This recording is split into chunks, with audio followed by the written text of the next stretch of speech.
Chapter 1125. That person was Fong Ming-su, Ji Maching's brother-in-law. Zhou didn't know Fong Ming-su, but Shiraishi Satomi had long known his name.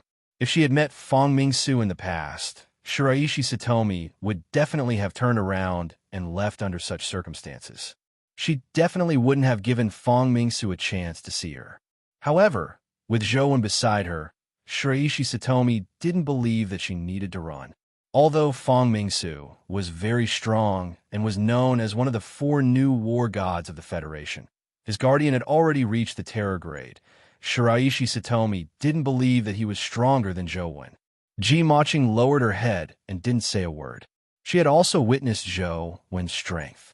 Even such a terrifying ghost train had been slapped to death by his life soul. Such strength was probably not much weaker than Fong Ming-su. Now that she was in Zhou's hands, she was afraid that Fong Ming-su would be threatened by Zhou and company because of her. "It's Fong Ming-su," Shiraishi Satomi whispered when she saw that Zhou didn't seem to recognize Fong Ming-su. "So he's Fong Ming-su?" Zhou sized up Fong Ming-su and felt somewhat curious. He was curious about Fong Ming-su not because of how strong he was or how famous he was, but because Fong Ming-su was one of the 4 new war gods of the Federation within Tianzhua. Zhou was mainly curious about how strong a person who could be as famous as in Tianzhua was. Fong Ming-su clearly knew that Ji Maching was here and had come for her. The few ships finally stopped when they were a few hundred meters away from Zhou and company. Fong Ming-su stood at the bow and said to Ji Maching with a smile, "Little Qing, don't worry. Since I'm here, I won't let you suffer any more grievances." Brother-in-law. Ji Maching's eyes immediately turned red. After all, she was only 17 or 18 years old. Although she was rather scheming, it would be a lie to say that she wasn't afraid after being abducted overseas. Now that Fong Ming-su was here, she finally had someone to rely on. She didn't have to hold on alone, so her emotions immediately surged. "Don't cry." Fong Ming-su got off the boat and walked on the water step by step. The water didn't even wet the soles of his shoes. "I've long heard of the Nitten flying immortal Ryu. I yearn for the name of Sword Sage, but I never expected him to do such a thing. I'm really disappointed. I believe that Sword Sage Sei Gasakai only has an undeserved reputation. Otherwise, why would he do such a despicable thing?" Fong Ming-su said as he walked. Soon, he was less than 10 meters away from Zhou and company.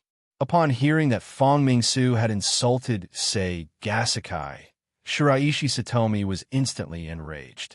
Although she knew that she was no match for him, she had to unsheath her sword to defend her master's dignity. Zhou extended his hand to press down on Shiraishi Satomi's saber-wielding hand.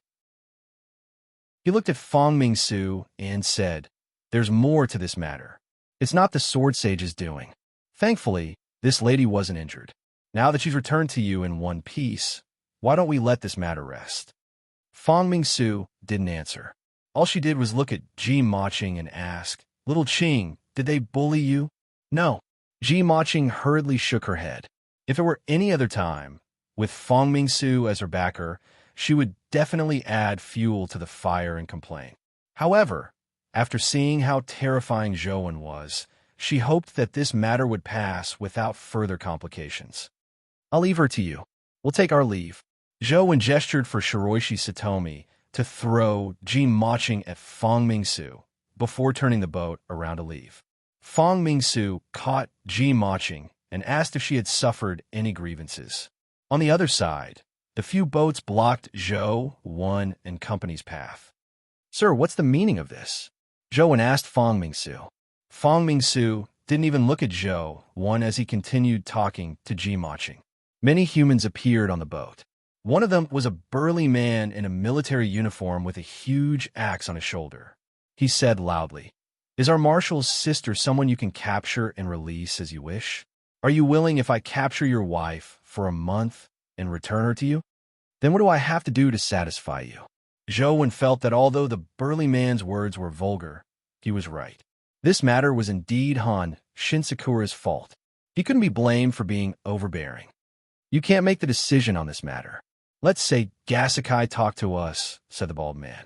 Can you make the decision on the Nitin flying immortal Ryu? Joan asked Shiroishi Satomi. Shiroishi first shook his head before nodding at Joan. I can't make the decision, but you can. Before Master left, he instructed us that our lives were given by you. If you want it, you could take it back at any time. Joan nodded and looked at the bald man. I can make some decisions regarding the Nitin flying immortal Ryu. I'll get Han Shinsakura to apologize and let you vent your anger. He didn't do anything out of line. How about sparing his life? The bald man was slightly taken aback, as though he never expected Joan to be so easygoing. He couldn't help but look at Fong Mingsu. Only then did Fong Mingsu raise his head and look at Joan. You can't make the decision on this matter. Take me to say Gasakai. He has to give me an explanation personally. Joan couldn't help but frown slightly. He looked at Fong Mingsu and said, This matter has nothing to do with Sword Sage. Why do you have to see him? Do you want to seek justice for her? Or do you want to go to the Nitin Flying Immortal Palace? Both. Lead the way, Fong Mingsu said indifferently. Joan already understood that Fong Mingsu's true goal wasn't to save Ji Maching, or rather, it wasn't entirely to save her. Perhaps Ji Maching's capture from the beginning was a trap. Fong Mingsu's true target was the Nitin Flying Immortal Palace and Sei Gasakai. There was no doubt about this, but Joan didn't understand why Fong Mingsu was doing this. Sorry, if you want to go to the Nitin Flying Immortal Palace, it's best you go by yourself. I don't have the time to accompany you. Joan gestured for Shiroishi Satomi to continue sailing. Fong Mingsu frowned slightly. In his intelligence, there didn't seem to be such a person on Fuji Island. The three most important people in the Nitin Flying Immortal Palace were Sei Gasakai, Han Shinsakura, and Shiroishi Satomi. As for Shiroishi Satomi, she seemed to follow this young man's lead, but this young man wasn't Han Shinsakura. This left Fong Mingsu somewhat puzzled. However, the arrow had to be fired. Even if the young man in front of him was as powerful as Han Shinsakura, it wouldn't affect the overall situation much. Brother-in-law, Ji Maching seemed to realize something as well. She wanted to tell Fong Mingsu what had happened on Fuji Island, but she was interrupted by Fong Mingsu. He also gave her a reassuring gesture. Regardless of whether you have the time or not, you have to make this trip. With Fong Mingsu's voice, the soldiers on the ship had already summoned their companion beasts and aimed them at Zhou Wan and company.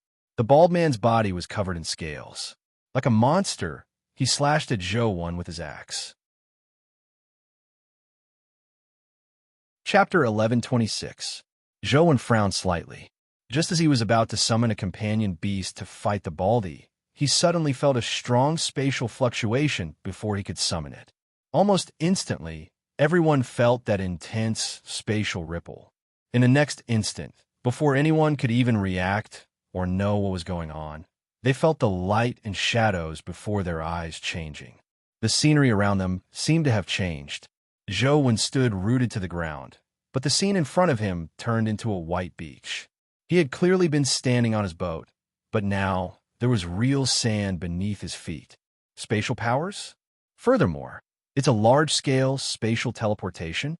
Zhou Wan looked around and was immediately surprised to discover that he was on Bride Island, which he had seen at sea. Standing on the beach, Zhou Wan could still see Love Martyrdom Island across the sea from Bride Island. Not far from the beach, Ji Maching was lying on the ground. She looked like she had fainted. Her level was too low and her body was too weak. Zhou Wan didn't feel anything from the spatial fluctuation, but she couldn't withstand it and fainted. Zhou Wan didn't see anyone else. It was as though the spatial fluctuation had teleported them to different locations on Bride Island. Not in the mood to care about Ji Maching, Zhou Wan summoned a poison bat and got it to fly out of Bride Island. It hadn't flown far when its body suddenly seemed to be sliced open by an invisible force. Blood spewed out and fell into the sea, dyeing the seawater blood red. Spatial rift? Zhou Wan summoned another group of poison bats and sent them flying in different directions. The outcome was the same. No matter where the poison bats flew, they would definitely be sliced to pieces as long as they were more than 10 meters away from the island. If the entire Bride Island isn't enveloped by spatial powers, There's an extremely terrifying spatial creature controlling everything, Zhou thought to himself. However, Zhou felt that the former was more likely. His perception abilities were very strong now. If there was such an existence controlling everything, he should have sensed something. If the entire island is enveloped by spatial powers, teleportation definitely won't work. Zhou secretly wondered how he could leave the island. As Zhou was thinking, Ji Maching slowly woke up. When she was almost completely awake, she realized that Zhou was beside her. She immediately jolted and got up to run. However, as Ji Maching ran, she realized that not only was her body not moving forward, but she was also retreating. Then, she felt a hand grab the back of her neck. "Sir, please spare me. I really didn't want to be your enemy. It was that Baldy who wanted to deal with you. It really had nothing to do with me." Ji Moling begged for mercy with a sullen face. "Your brother-in-law doesn't seem to say that," Zhou said to Ji Maching with a smile. He didn't want to make things difficult for Ji Maching. He had seen how Ji Maching had tried to persuade Fang Mingsu. The reason why he captured her was because he didn't want her to run around on the island and die for no reason. After all, this was a human life. Heavens, what sins did I commit in my previous life? Why did you send me to this devil's side? Ji Maching was depressed to death, but she had no choice but to smile. My brother-in-law doesn't know the immensity of the world. That's why he made an expert like you his enemy. It really has nothing to do with me. I know how powerful you are. How can I be your enemy? Just a sneeze from you is enough to kill me 1,000 times, 10,000 times. Although Ji Maching said that, she was thinking to herself, "Humph, you devil. You can't even compare to a single finger of my brother-in-law. Otherwise, why would you let me go when you saw him? It's all because you're afraid of him. Anyway, this island isn't big. Let's see what you can do to me when he comes to find me." "Very good. I like good children who speak the truth," Zhou said indifferently. "I don't have any other merits, but I don't know how to lie." Ji Maching heaved a sigh of relief when she saw this, thinking that she had escaped another calamity. "All right, from now on, keep telling the truth. If I hear you lie, or if the truth you tell isn't pleasant to the ears, I'll chop off your head first," Zhou said. "You are really wise." Just as Ji Maching said a word angrily, she saw Zhou look at her. She immediately changed her words and said, "You are so handsome and intelligent. I don't even know how to describe you. Those beautiful words really can't describe 1,000th of your goodness. Follow me and talk as we walk. If I hear you repeat the truth, I'll immediately chop off your head." Zhou slowly walked along the beach, hoping to find Shiraishi Satomi first.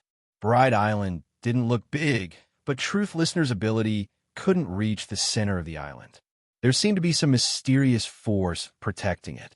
Zhou could see a village in the center of the island with his naked eye, but he wasn't willing to take the risk. He wanted to walk around the beach and see if he could find Shiraishi Satomi. Even if he couldn't find Shiraishi Satomi, it would be even better if he could find the tiny palm symbol. "Your eyes are like the sea of stars, deep and charming. Your voice is even more moving than an angel singing. Please, let me hear your voice again. Even if it's just the word scram, it will make my face blush and my heart race for a long time. You are the greatest man on earth." Ji Maching had long determined that Zhou was a devil and took his words seriously. She racked her brains to think of all sorts of praises for Zhou. She didn't dare stop for a moment, nor did she care if it was disgusting. However, Zhou didn't listen to what Ji Maching was saying. His gaze was fixed on the beach in front of him. There was a human-like figure standing by the beach in front of him. The person stood by the beach with a peep on his back, as though he was looking into the distance of the sea. To an ordinary person, he seemed to be a zither player, but Zhou could tell from his extremely weak aura that he wasn't a human, but a dimensional creature. Zhou summoned demonic neonate, who had long recovered. She came out in her terror form and sat on Zhou's shoulder.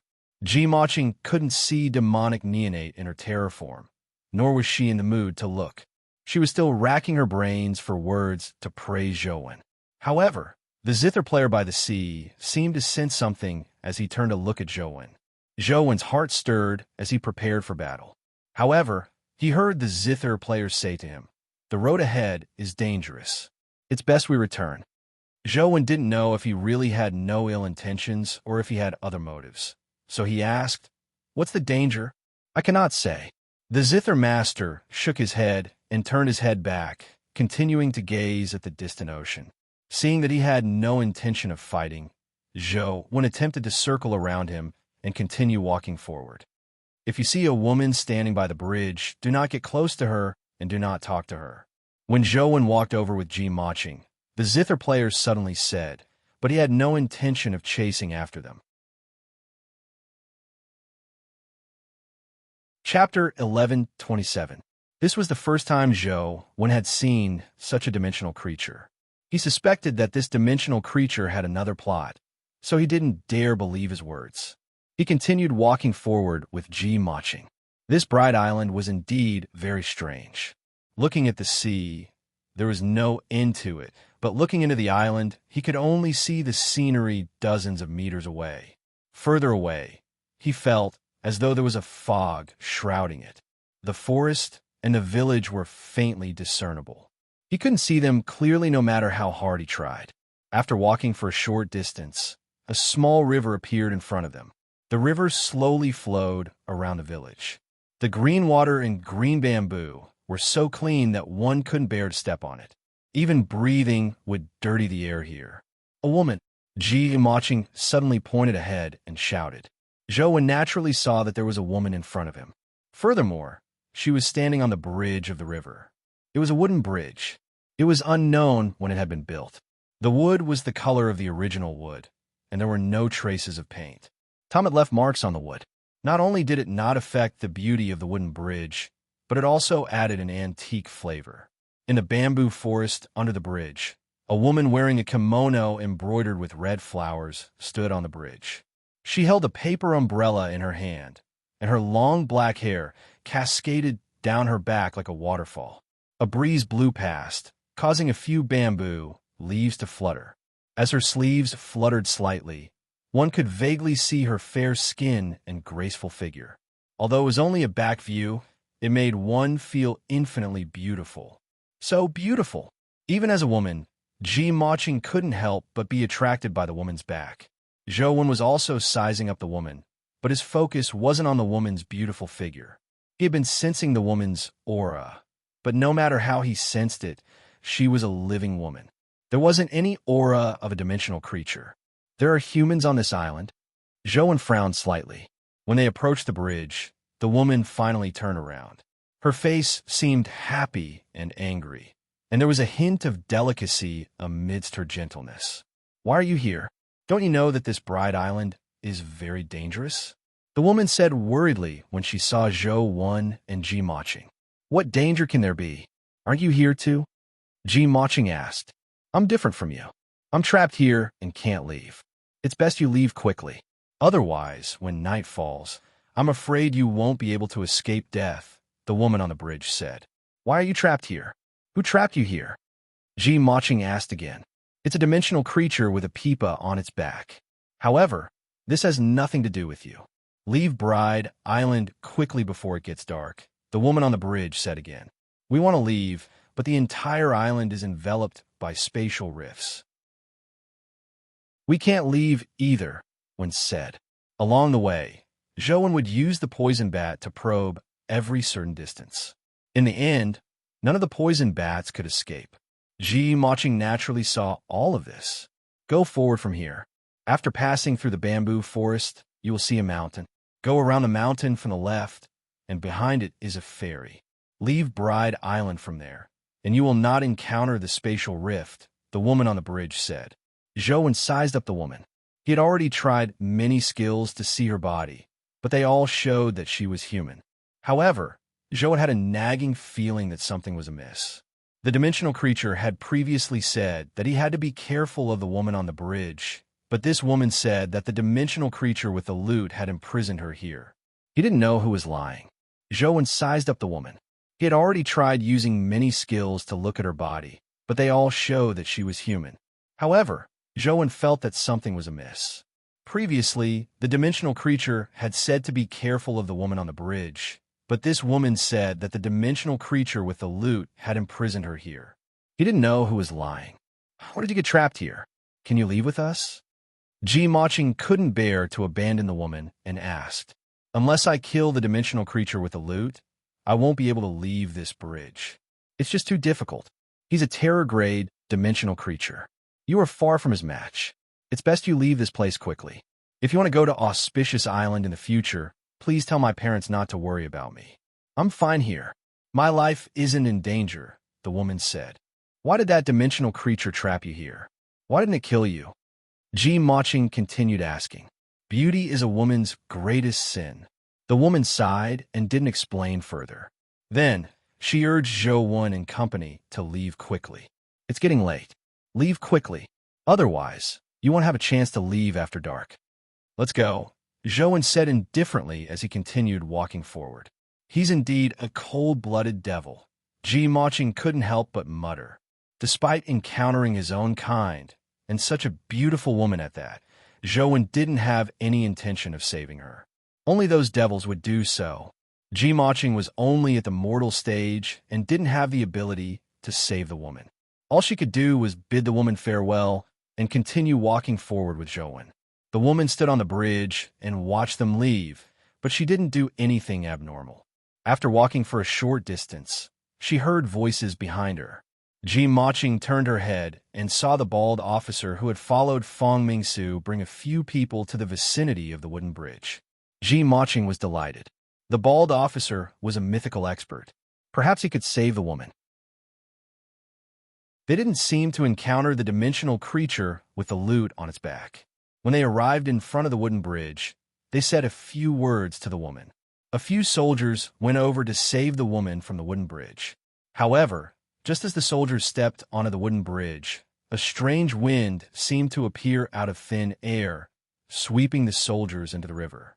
The river didn't look deep, but after the soldiers fell in, they couldn't climb out no matter what. They were all epic existences. Ignoring the fact that they knew how to swim, it wasn't difficult for them to break out of the water, even if they didn't.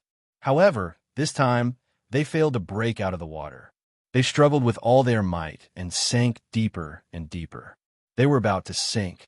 The soldiers on the shore wanted to save them, but be it companion beasts or themselves, they would be swept into the river by the strange wind the moment they approached the river. Maching immediately realized that something was amiss. She looked at the woman on the bridge with a chill in her heart. She secretly rejoiced that if she hadn't followed a cold-blooded devil like Zhou, she would probably have drowned in the river. The bald officer also realized that there was something wrong with the woman. Relying on the fact that he had fused with a mythical creature, the scales on his body rapidly grew. With a huge axe in his hand, he leaped into the air and cleaved at the woman on the bridge. The woman didn't dodge. She only looked at the bald officer pitifully. The bald officer was quite a character. He remained unmoved as he cleaved down with his axe. However, the axe, transformed from a mythical companion beast, failed to split apart the thin paper umbrella.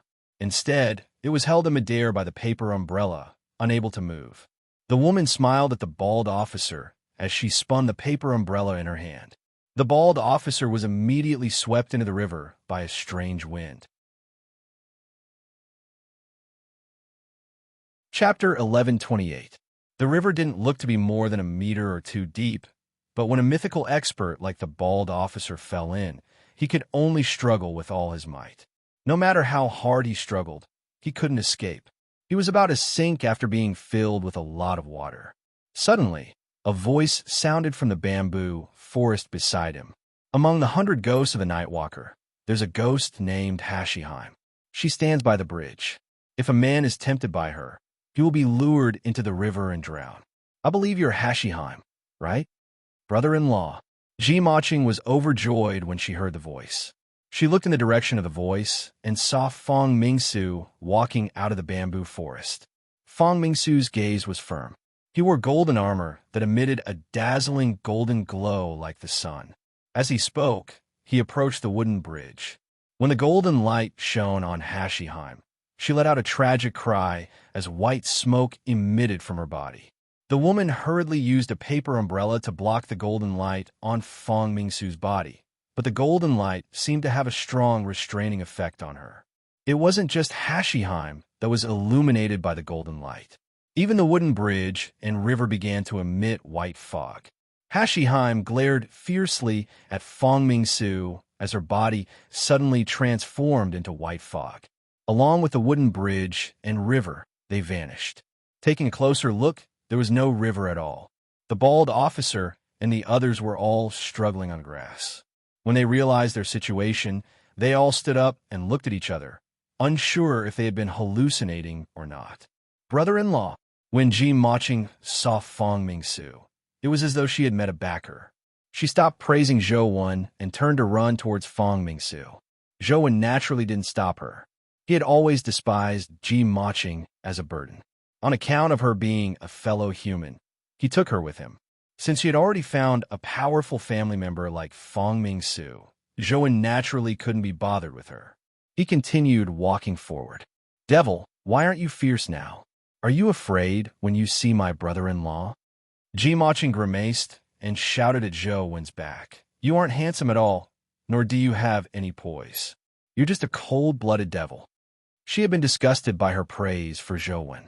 It wasn't easy for her to find a backer, so she felt terrible if she didn't say a few words about Zhou. Little Qing, stop it. Fangmingsu stopped her and didn't let her continue. He's most afraid of you. With you around, he wouldn't dare do anything to me, Ji Maching said. Fangmingsu shook her head and said, I'm afraid you're wrong. If he really wanted to deal with me, he wouldn't have let you return to my side so easily. If he let you return, it means that he didn't want to deal with us at all. With that said, Fangmingsu shouted in Zhou's direction, Friend, thank you for taking care of little Qing. If you don't mind, why don't you travel with us? There's no need, Zhou said before leaving without looking back. Zhou only wanted to find Shiraishi Satomi as soon as possible. It was too dangerous here. Say Gasikai had asked Shiraishi Satomi to come out with him, so he couldn't return and tell Say Gasikai that his disciple had died outside, right? However, not long after Zhou walked out, he heard a strange sound coming from the direction of the village. Fangmingsu and the others also heard the sound. They turned their heads and saw that the village in the fog had suddenly become clear. Standing here, they could roughly see the situation in the village. Just the parts they could see had many strange dimensional creatures in the village. All of them looked like demons and ghosts. There were all kinds of them. Hashiheim was among them. However, at that moment, she was prostrating on the ground with the other demons and ghosts. They were all kneeling in the direction of the village's center. They had already seen Hashiheim's fear before. Such a powerful dimensional creature was actually prostrating on the ground, not even daring to raise its head. Then, what was she worshipping? Everyone, including Zhou, couldn't help but look in the direction where the demons and ghosts were kneeling. It was also the center of the village. However, Zhou and company didn't discover any terrifying creatures there. In the middle of the village was an empty space. Most of it was empty except for a well. Zhou realized that the strange sound came from the well. No good. This is the birthplace of calamity creatures. Let's leave quickly. Fangmingsu's expression suddenly changed drastically as he pulled Ji Maching back. The bald officer and company hurriedly retreated with Fangmingsu. Unfortunately, it was a little too late for them to leave now. A large number of dimensional creatures had already appeared in the surrounding bamboo forest and beach. Those dimensional creatures all looked strange, but their levels weren't low. They were at least at the epic stage, and there were even mythical existences. The strongest among them were the man with the peep on his back and Hashiheim. There were still many ghosts in the village that hadn't come out. The strongest one had a face like a devil's. It had a long nose and a pair of wings on its back. It looked very much like the legendary Dai Tengu. Behind the Dai Tengu was a white-haired woman in a snow-white kimono. Her body floated up as snowflakes danced around her. She looked like the legendary Yuki-onna. Dai Tengu, Yuki-onna, Hashiheim, and Amazuma. This is probably the birthplace of calamity creatures. Could it be that the well is where the calamity creatures are? The bald officer said in horror. Follow closely by my side. Don't leave. Fong Mingsu pulled Ji Maching as the guardian armor on her body emitted a golden light. Wherever the golden light went, the ghosts retreated. If they retreated any slower, they would be burned to ashes by the golden light. That guardian's power is extremely masculine. It's indeed the nemesis of ghosts. It's no wonder Han Shinsakura wants to use Fong Mingsu to immediately fight the ghosts. Zhou sized up Fong Mingsu and guessed which race her guardian came from. Without needing Zhou to guess, he soon knew where Fong Mingsu's guardian came from. Although the golden light on Fong Mingsu's body was extremely effective against ghosts, the 4 Terragrade creatures weren't too afraid of Dai Tengu, Yukiana, and the other Terragrade creatures. They surrounded Fong Mingsu. Fong Mingsu had no choice but to use all her strength as she fought for alone. Soon, she revealed all her strength. Seeing the familiar golden flames burning on Fong Mingsu's body as he forcefully resisted Dai Tengu and the other 3 Terra creatures, Zhou immediately recognized that it was identical to the phoenix flames of the chick. Could it be that the guardian Fong Mingsu obtained is the one protected by the chick's mother? It's no wonder he can become one of the 4 gods of combat of the new era. Zhou had raised the chick for so long, so he had a deep understanding of how powerful a phoenix was. If Fong Mingsu really obtained the phoenix's guardian, he definitely wouldn't be too weak. Chapter 1129. Zhou secretly circulated the small perfection of Wisdom Sutra as invisible negative karma flames emitted from his body. The ghosts didn't dare approach him at all. Fong Mingsu and company were besieged, but Zhou leisurely sat on the bamboo and watched the battle. Yuki Anna's abilities were very similar to Ice Maiden's. Their combat strength was very similar, so there wasn't much difference. Hashibari Anna and Amami, who had a zither on his back, were elusive, while the other was an oral attack. As for the Dai Tengu, not only did it have strength and speed, but it was also proficient in curse-type powers. The 4 Terragrade creatures attacked Fong Mingsu together. Even though the Phoenix Flames were very effective against inattribute dimensional creatures, he was still at a disadvantage. The soldiers were in an even worse state. Fong Mingsu was no longer able to take care of them. Just the shockwaves of the Terragrade battle had killed more than half of the soldiers. Only the Baldi and a few powerful ones rushed out, but they had also fallen into the endless sea of ghosts. It was probably only a matter of time before they died. Zhou didn't save them. It wasn't that he didn't want to, but that there was no hope. No matter how powerful the Phoenix Flames were, or how strong Fong Mingsu was, he was only at the Terragrade. However, Calamity Grade power spewed out from the well.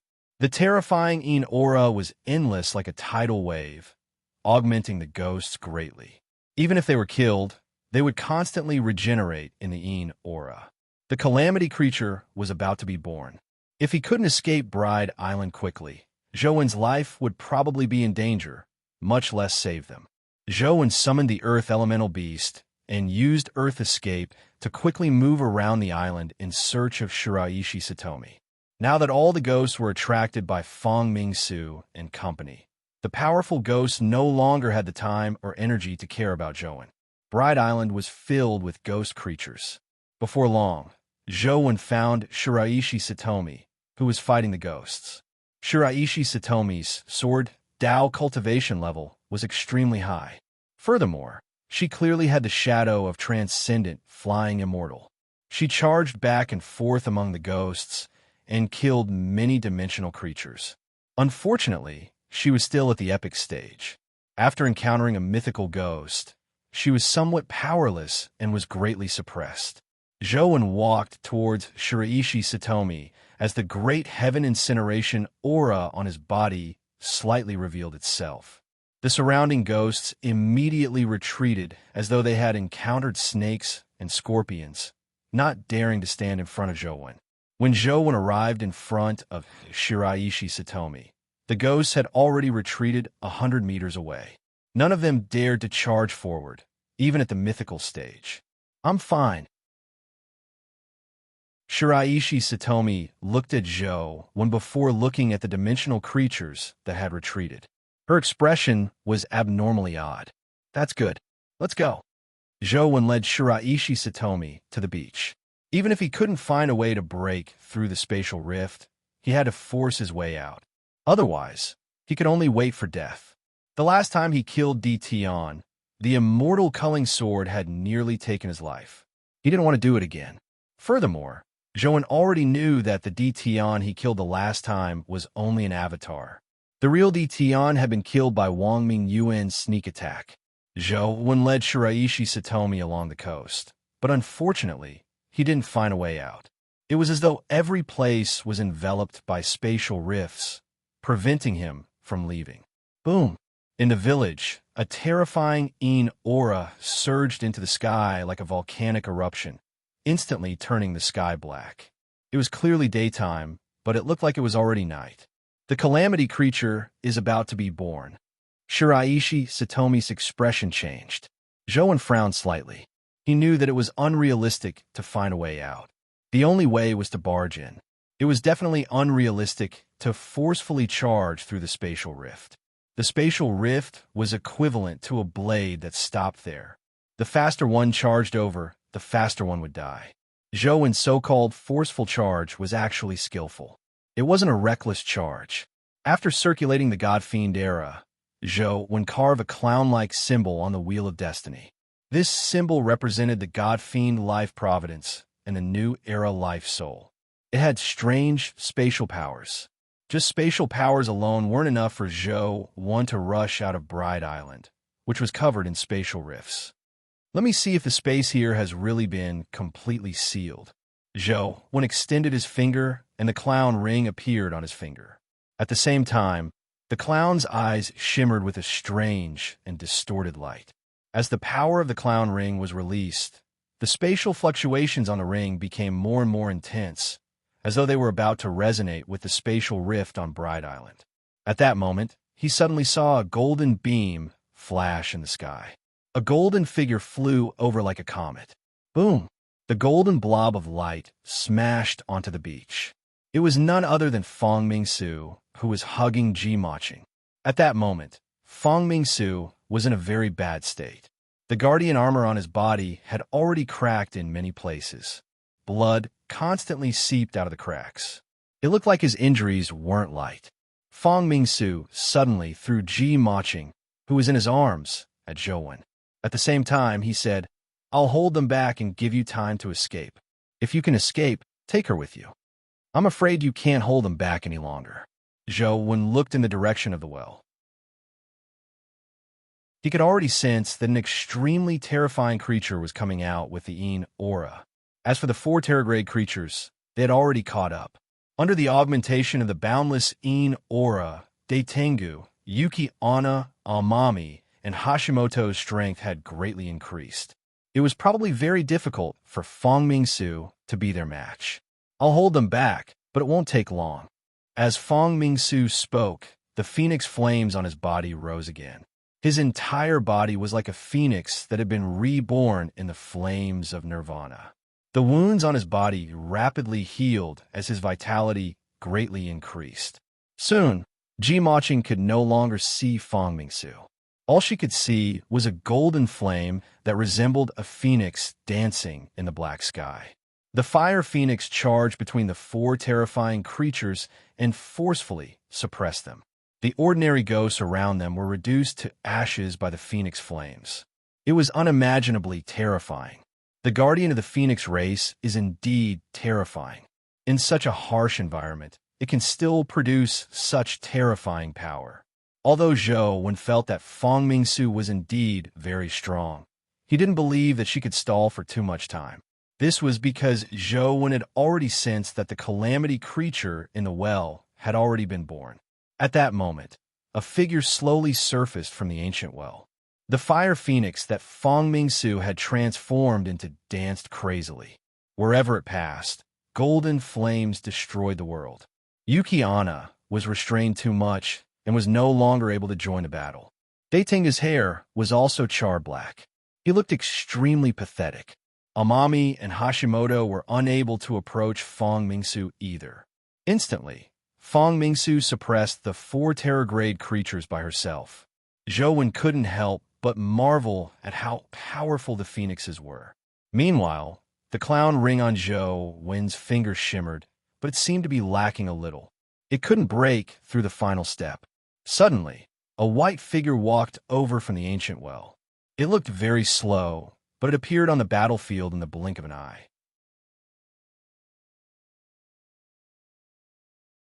Chapter 11:30. Zhou could clearly see that the white figure that came out of the ancient well was a woman with silver hair that draped over her shoulders and eyes that resembled the moon. In the woman's arms was a saber. The hilt and scabbard were pitch black, forming a stark contrast with her white clothes. The woman's expression was cold. When she looked at Fong Mingsu, who was fighting the 4 terror-grade creatures, it was as though she was looking at a dead person. Fong Mingsu completely unleashed the power of a guardian and was just about to gain the upper hand. Suddenly, the saber in the silver-haired, white-robed woman's arms moved. Zhou only saw a flash of the saber. With his eyesight, he couldn't see the saber's trajectory clearly. All he saw was a crescent-shaped saber beam reflected in his eyes. In the next second, the phoenix-like invincible Fong Mingsu was sent flying. Boom! Fong Mingsu's body fell to the ground as the golden armor on her body shattered. The Terror-Grade Guardian armor was completely destroyed. On Fong Mingsu's chest, one could see a deep wound that revealed bones. Blood was rapidly flowing out. To Zhou Wen's surprise, after Fong Mingsu's armor completely shattered, her clothes were almost destroyed. What appeared in front of him was a female body. Fong Mingsu is a woman? Zhou Wen was slightly taken aback. Although Fong Mingsu looked a little delicate and pretty, her actions were very masculine. Furthermore, Ji Maching kept calling her brother-in-law. Zhou Wen didn't think much of it. He never expected that Ji Maching's brother-in-law would be a woman. When Zhou Wen looked at Ji Maching, he realized that Ji Maching was also shocked. She widened her eyes at Fong Mingsu as though she couldn't believe it. However, Zhou Wen wasn't in the mood to figure out why Fong Mingsu was a woman. He pulled Ji Maching and teleported away. Regardless of whether Fong Mingsu was a woman or a man, she was hopeless. Zhou Wen naturally wouldn't take the risk to save her. Escaping was the most important thing now. Zhou Wen hoped that the dimensional creature that crawled out of the ancient well would quickly leave Earth for space like, say, Gasikai had said. However, Zhou Wen quickly realized to his dismay that the woman didn't continue chasing after the heavily injured Fong Mingsu. She looked at Zhou Wen and walked towards him. As the entire island was enveloped by spatial rifts, Zhou Wen couldn't teleport out directly. All he could do was teleport on the island and distance himself from the woman. After Zhou Wen teleported out, he was immediately alarmed to discover that the woman was already in front of him. She was looking at him with emotionless eyes. Zhou Wen immediately teleported again. Furthermore, he teleported continuously. After a few teleportations, Zhou Wen saw the situation in front of him clearly. His heart chilled as goosebumps rose all over his body. That woman actually appeared in front of him again, staring at him coldly. I've been trapped for too long. I actually forgot that something happens every time I enter a dimensional zone. If I had known this would happen, I wouldn't have come to this godforsaken place. Zhou Wen was somewhat depressed. He threw Shiraishi Satomi and Ji Maching in different directions and let them escape by themselves. As for Zhou Wen himself, he knew that he had been targeted by the strange dimensional creature in front of him. Unable to escape Bride Island, he could only risk his life. Thankfully, Demonic Neonate and Banana Fairy had recovered while he was trapped. The Morning Staff and Immortal Culling Sword were still with him. It wasn't as if Zhou Wen didn't have the ability to risk his life. Boom! Zhou Wen's aura erupted as Great Brahma appeared in front of him. The Morning Staff also appeared in his hand. The Immortal Culling Sword was too dangerous. Using it once would basically make him a cripple. Even if he could kill this terrifying dimensional creature woman, Zhou Wen might not be able to escape alive. Now, Zhou Wen wanted to stall for time, hoping that she would lose her patience and leave Earth as soon as possible. After Ji Maching was sent flying by Zhou Wan, she gritted her teeth and ran in the direction where Fong Mingsu had fallen to the ground. Although she knew that Fong Mingsu was probably dead, she still wanted to take a look. After Shiraishi Satomi landed, she didn't choose to escape. Instead, she held her saber as though she wanted to risk her life. "Don't come over. You will only affect my battle." Zhou Wen's voice dispelled Shiraishi Satomi's plan to immediately attack. However, Shiraishi Satomi still had no intention of escaping. She continued searching for opportunities nearby. The suspected calamity-grade woman kept staring at Zhou Wan as she slowly walked over. It was unknown when the saber in her arms would be unsheathed. Suddenly, golden phoenix flames rose in Fong Mingsu's direction. Fong Mingsu, whose guardian armor was almost completely shattered, was surrounded by a group of dimensional creatures. Just as he was about to be dismembered, terrifying phoenix flames suddenly erupted from his surroundings. Any dimensional creature that approached Fong Mingsu was burned to ashes. Even Yuki Onna and the other 3 Terragrade existences were slightly injured. They retreated far away to dodge the phoenix flames' attack. A phoenix cry resounded through the clouds. The phoenix flames that filled the sky transformed into a fire phoenix that circled around Fong Mingsu a few times before flying towards her body. As the fire phoenix fused in her body, the shattered guardian armor on Fong Mingsu's body rapidly recovered in the phoenix flames. Soon, it became a brand new golden armor. Fong Mingsu was bathed in phoenix flames as the power that erupted from her body was even stronger than when she had risked her life. Boom! Fong Mingsu's figure was like a phoenix that roamed the sky at an unbelievable speed. The Dai Tengu failed to dodge her punch.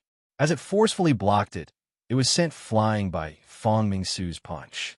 Its clothes and the feathers on its back burned. The Dai Tengu circulated its strength, but it couldn't extinguish the phoenix flames on its body. In the end, it could only cut off the burning parts. Yuki Onna, Hashiheim, and Amami surrounded her, but this time their attacks appeared even more powerless in front of Fong Mingsu. In just a moment, they were forced to retreat by Fong Mingsu. Firstly, it was because the phoenix flames were indeed very effective against ghost-type dimensional creatures. Secondly, it was because after her guardian armor was reborn, the might it could unleash was much stronger than before. Before Fong Mingsu, Zhou Wan had only seen Li Xian become stronger in such a manner. However, unlike Li Xian, Fong Mingsu couldn't learn the techniques of others. Her increase in strength was purely because the guardian armor had become stronger. The woman suspected to be a calamity seemed to be attracted by Fong Mingsu as well. She didn't continue walking towards Zhou Wan. On the other side, Fong Mingsu repelled Yuki Onna and company and began a massacre. The phoenix flames on her body burned brighter and brighter, turning almost half of Bride Island into a sea of fire. Ji Maching couldn't help but be overjoyed when she saw that Fong Mingsu hadn't died. Instead, she had become stronger. However, before she could run over, Fong Mingsu had already charged towards the woman who seemed to be a calamity with a sea of flames.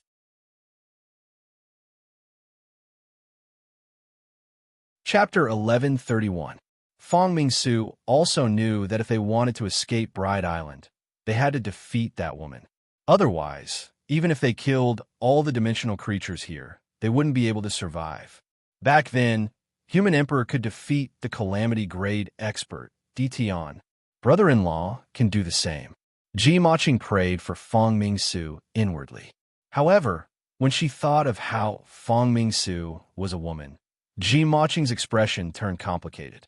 How could Fong Mingsu not want to defy the heavens and change her fate like Human Emperor and defeat a calamity-grade dimensional creature? Furthermore, she had to do it. Otherwise, only death awaited her. The woman looked at the flames that filled the sky and Fong Mingsu without any change in her eyes. The phoenix flames on Fong Mingsu's body grew stronger and stronger. The flames behind her swept through the world like a pair of phoenix wings that blotted out the sky. As Fong Mingsu threw out a punch, The phoenix flames that filled the sky fell like a waterfall. When the phoenix flames that blotted out the sky arrived in front of her, the woman finally moved again. The pitch-black saber in her arms was unsheathed again as a moonlight flashed. The phoenix flames that filled the sky were instantly shattered as Fong Mingsu's armor was sliced open again. However, the injured Fong Mingsu didn't collapse again. The phoenix flames on her body quickly healed her shattered armor again. She spread the wings on her back and attacked the woman from another direction. Ji Maching's heart felt like it was riding a roller coaster as it rose and fell unsteadily. However, when she saw the woman slash Fong Mingsu again and Fong Mingsu recover again, the hope in Ji Maching's heart was gradually ignited after a few consecutive times. Yes, definitely. If Human Emperor can defeat Di Tian, brother-in-law will definitely be able to defeat this calamity-grade creature. Ji Maching thought excitedly. However, just as this thought surfaced in her mind, she suddenly saw an incredulous scene.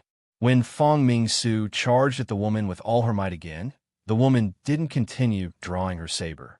However, the pupils in her eyes were like the moon, constantly changing.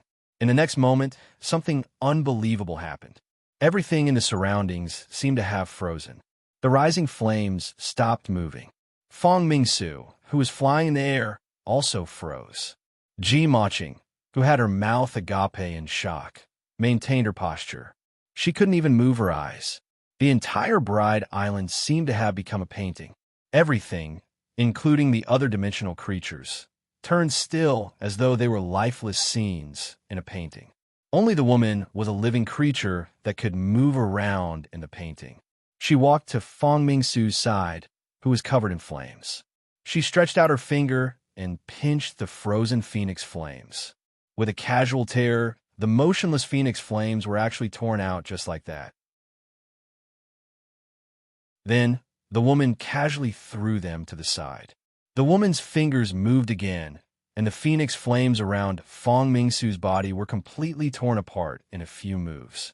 Then, it was her guardian armor, then her clothes, and then everyone's consciousness was clear and they could see everything, but for some reason, their bodies were unable to move.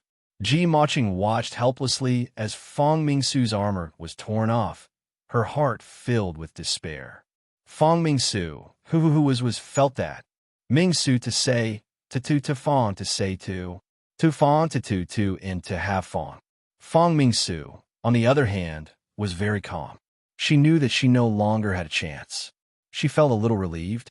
I should have died more than 20 years ago.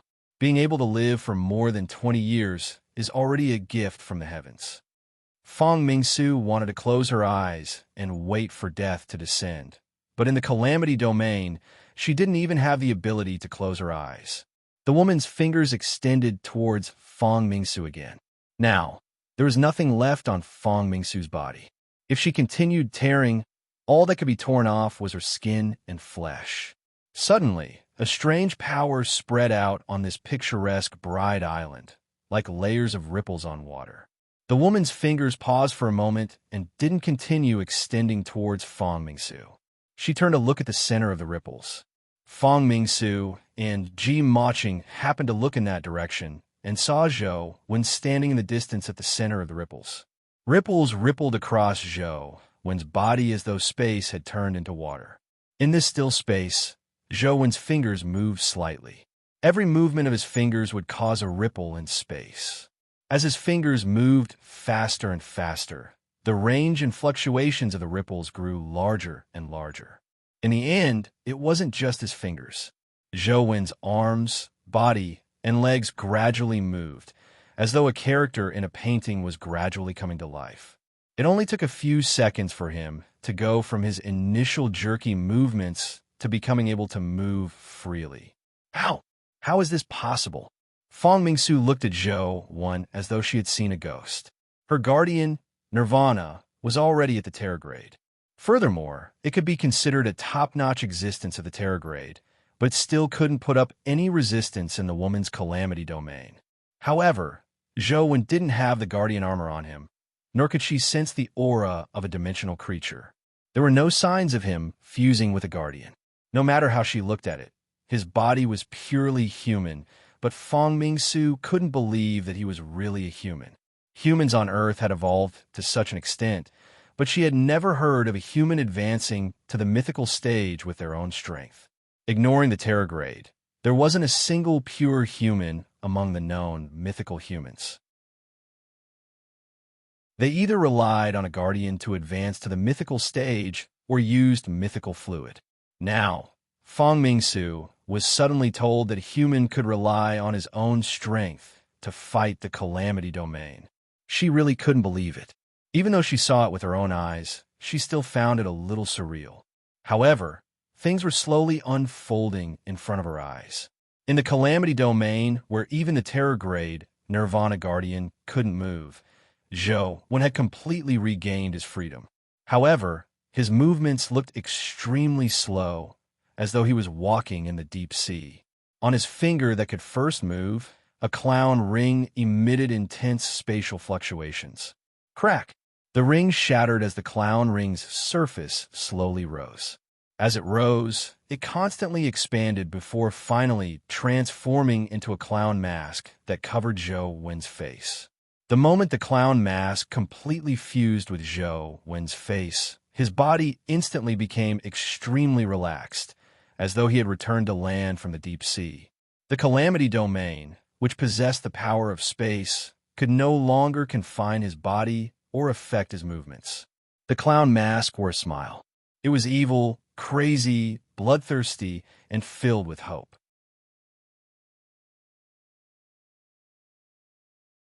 Chapter 1132. Zhou Wen felt the power of the God-Fiend era spread through his body as the clown's symbol on the Wheel of Destiny became clearer. Through the clown mask, the world he could see was somewhat different. The woman glanced at Zhou Wen and waved her hand, wanting to tear Fong Mingsu's body apart. With a thought, Zhou Wen teleported in front of the woman and grabbed her face with one hand. The woman reached out to block Zhou Wen's hand. Her speed was far faster than his, but when her hand touched Zhou Wen's hand, she missed. Zhou Wen vanished in front of her. The woman seemed to come to a realization. When she turned her head, she realized that Fong Mingsu had vanished. When she turned her head again, she realized that Shiraishi Satomi and Ji Maching had vanished as well. On Fangzhong Island, Fong Mingsu and Shiraishi Satomi stood by the coast. Zhou Wen's figure appeared again and threw Ji Maching to the ground. After the God-Fiend era's terror transformation, Zhou Wen's understanding of space had broken through to an extremely high realm. The spatial rift on Bride Island could no longer trap him.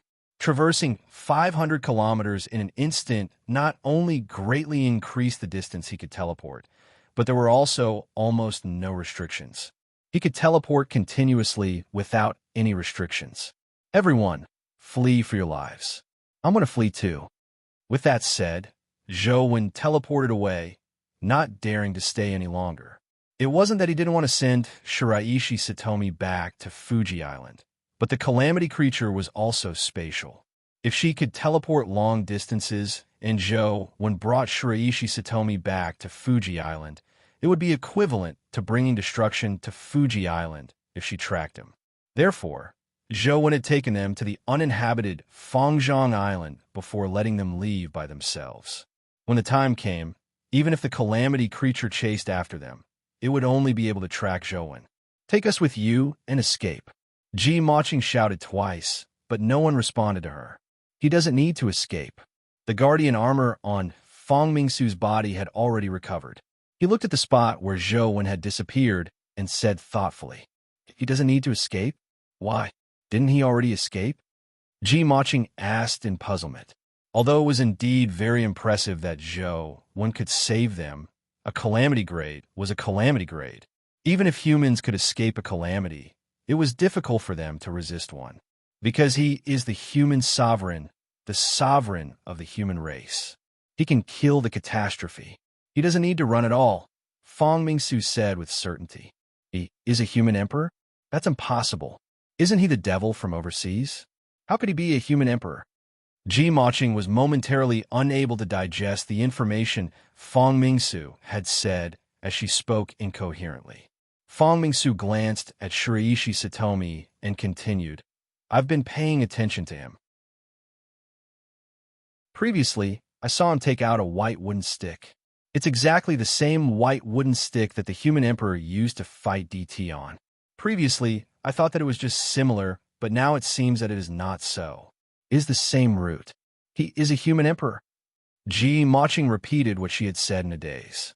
She really couldn't connect the devil to human emperor so quickly. There's no mistake. I originally thought that the saying that human emperor was a pure human was just a way for humans to comfort themselves. It was impossible for such a thing to happen. From the looks of it, I was wrong. Human emperor is actually a pure human. It's hard to imagine how he did it. A pure human advancing to the mythical stage can actually be done. Furthermore, it was 5 years ago. Fong Mingsu looked at Shiraishi Satomi as though she wanted to hear what she had to say. Unfortunately, Shiraishi Satomi really didn't know anything. She was still extremely agitated, so there was nothing to say. He's human emperor. Then he's going. Ji Maching's mind cleared up as she thought of a possibility. That's right. He must be going to kill that calamity creature so that she can't bring harm to the human world. Fong Mingsu sighed and said, "All these years, I thought I had done very well. I could be considered somewhat accomplished among humans, but compared to human emperor, it's nothing. I really never expected human emperor to be a pure-blooded human, and he's so young. Isn't he an old monster who can retain his youth?" Ji Maching had always felt that Zhou when only looked young, but he was actually an old man. Otherwise, how could he have such a powerful cultivation level? Of course not. My Nirvana Guardian is the most sensitive to the energy of life. Although he looks very old, he's very young. In fact, he's not that old. He's only in his early 20s, Fong Mingsu said after some thought. In his early 20s? Impossible. Then how old was he when he defeated Di Tian 5 years ago? Ji Maching did some careful calculations and felt that what Fong Mingsu said was too fantastical. It didn't make sense at all. Although I don't want to believe it, the truth is right in front of me. When he defeated Di Tian, he was probably less than 20 years old, Fong Mingsu said with a sigh. She originally felt that she was already considered a top genius among humans. But after seeing Zhou 1, she realized that the so-called genius wasn't worth mentioning. Less than 20 years old. Is there really such a human in the world? Is he really human emperor? Ji Maching looked deep into the sea with a complicated expression. It's very simple to know if he's human emperor. When a calamity appears, it will definitely bring disaster to the world. Only human emperor can kill a calamity and stop this calamity, Fong Mingsu said. Ji Maching's eyes immediately lit up. As long as we don't see a calamity appear, he must have been killed. In other words, he's really human emperor? Actually, there's no need to go through so much trouble. He's definitely human emperor. Apart from human emperor, who else can advance to the mythical stage as a human? Who else can fight a calamity-grade creature? Fong Mingsu was already certain that Zhou 1 was human emperor. If Zhou 1 knew that the three of them believed that he would kill a calamity creature because they had seen through his identity, he would probably be at a loss whether to laugh or cry. He was really fleeing for his life. The God-Fiend era was indeed very strong after his terror transformation. Coupled with Slaughterer, he could teleport almost infinitely. Even a calamity-grade creature wouldn't be able to kill him easily, but it was probably unrealistic to defeat a calamity-grade creature. Zhou 1 constantly teleported, hoping to escape back to the mainland. After a few teleportations, he was still above the sea when a figure suddenly appeared in front of him. It was none other than the calamity creature that had just appeared. She still looked the same. She had long silver hair and white clothes.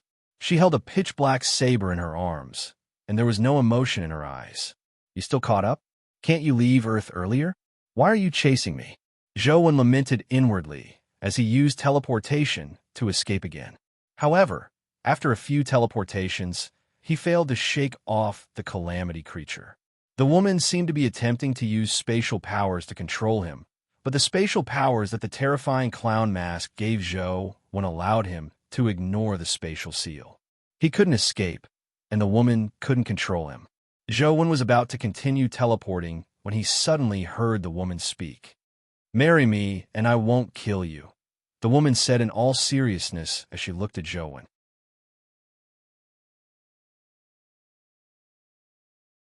Chapter 1133. Zhou was dumbfounded, unsure of what was going on. He had never been confessed to in his life, much less by a dimensional creature, much less a calamity-grade dimensional creature. Although the woman did look beautiful and had a strange charm that humans didn't have, Zhou was a rather traditional human. He still couldn't accept a love that transcended species. "We don't seem to be creatures of the same species, right?" Zhou said carefully, not daring to reject her too directly. He was afraid that he would anger this terrifying calamity-grade existence. If she were to fly into a rage out of humiliation and unleash her calamity-grade strength, even if Zhou could teleport away, a large area would probably be affected by the calamity. "Are you going to marry me or not?" However, the woman was much more straightforward than Zhou. She pulled out the saber from her bosom and pointed it at Zhou. It was as though she would behead him if he said no. Zhou hated being threatened the most, so he immediately teleported again. At most, he would use the sky-stealing, sun-shifting art to escape to another planet and return after the woman left Earth. In the past, Zhou hadn't advanced to the mythical stage, so his physique wasn't enough to survive in the universe. Now, with his mythical body, as long as he didn't encounter terrifying energy explosions or radiation, surviving for a period of time wasn't a problem. After teleporting out, Zhou's expression suddenly changed. He realized that he had teleported in front of the woman and hadn't teleported to where he wanted to go. With the augmentation of the clown mask, Zhou saw the surrounding space become extremely strange. The sea and sky formed a line, intersecting and distorting at the moon's position, turning the nearby area into an independent space similar to the Mobius strip. This space was connected from head to tail, completely cut off from the outside world. No matter how Zhou teleported through space, he was still in this space, unable to leave. Only then did Zhou realize that this calamity-grade woman was far more terrifying than he had imagined. "Are you going to marry me or not?" the woman asked expressionlessly, still pointing her saber at Zhou. "Ahem, why do you want me to marry you?" Zhou felt that one shouldn't have a bad temper. It was best to have a good discussion. The woman didn't answer Zhou's question. She continued pointing the knife at him and staring straight at him. Clearly, she only wanted an answer and not a question. Seeing that the woman didn't attack directly, Zhou continued. "Legend has it that the bride-on-bride island married 3 brothers, but the brothers later died. Don't tell me you're the legendary bride?" The woman finally opened her mouth to speak. "How could the place where I live be a place where mortals can live?" Although the woman didn't say whether she was the bride or not, she admitted that the legend did exist. The death of the 3 brothers was also related to her. "I'm also immortal. Don't tell me you want to marry me and then kill me?" Zhou asked again. "I won't," the woman replied firmly. "Why?" Zhou pressed. "Are you going to marry or not?" The woman clearly didn't want to answer the question as she forced Zhou to give an answer again. "Since you want to marry a human, you should at least follow the rules of humans, right?" Zhou wanted to stall for time and see if he could find a way to escape. "We can immediately get married now." The woman clearly knew some human rules, but the rules she knew seemed to be from ancient times. "What you said are the rules of humans in the past. It's no longer the same now." As Zhou spoke, he attempted to use the sky-stealing, sun-shifting art to escape, but it was useless. The stars in the pocket universe were all dim. In this strange space, it was clearly impossible to use interstellar teleportation. "Oh, what's the rule now?" the woman asked with a frown. "The rule now is free love. If you want to get married, you have to fall in love with the other party first," Zhou said as he stalled for time. The woman seemed to understand Zhou's words as she sheathed her knife. Zhou secretly heaved a sigh of relief, believing that he had finally convinced the woman. As long as he found an excuse, he might be able to escape her. However, to his surprise, after the woman sheathed her knife, She walked towards Zhou and began undressing. "What are you doing?" Zhou was alarmed. "Isn't the so-called love of humans just lust? You said that you can only get married if you fall in love with the other party." "I can do it now," the woman said as she continued walking towards Zhou. "Stop! Who did you hear that from?" "It's not like that at all," Zhou shouted as he retreated. "What is it?" The woman stopped and asked Zhou. It's... Zhou thought for a moment, but he couldn't explain it. All he could do was casually say what he could think of. "It's that two people have to understand each other and see if their personalities and thoughts are compatible. Humans are still as hypocritical as ever," the woman said with a frown. After a pause, she continued, "Then let's get to know each other. After we get to know each other, we'll get married." "How do you want to get to know each other?" Zhou looked at the woman in a daze, momentarily at a loss for words. "Understand? Understand my ass." Zhou had no intention of dating a dimensional creature. Ignoring a dimensional creature. Even if a living person stood in front of Zhou, he wouldn't know how to date, much less a terrifying calamity-grade creature. Well, why don't we go watch a movie first?" Zhou recalled Li Xian's previous words. If he found dating girls boring, he could take them to the movies. They would have at least an hour and a half to relax or take a nap. Zhou felt that this was a good idea. Perhaps he could take advantage of this time to think of a way to escape from the woman's clutches. "What's a movie?" the woman asked with a frown. Zhou roughly explained what a movie was, and the woman nodded. "All right, let's go watch a movie. Going to the movies is a very beautiful thing. If there's blood everywhere, it will affect the mood. Shouldn't we restrain ourselves a little?" Zhou was already beginning to regret bringing a calamity creature to a human city to watch a movie. Zhou felt that this idea was too stupid. He didn't know what was wrong with him to come up with such a stupid idea. "It's inauspicious to die in marriage." "I understand," the woman said calmly. "I still don't know your name?" Zhou asked after some thought. You, the woman answered.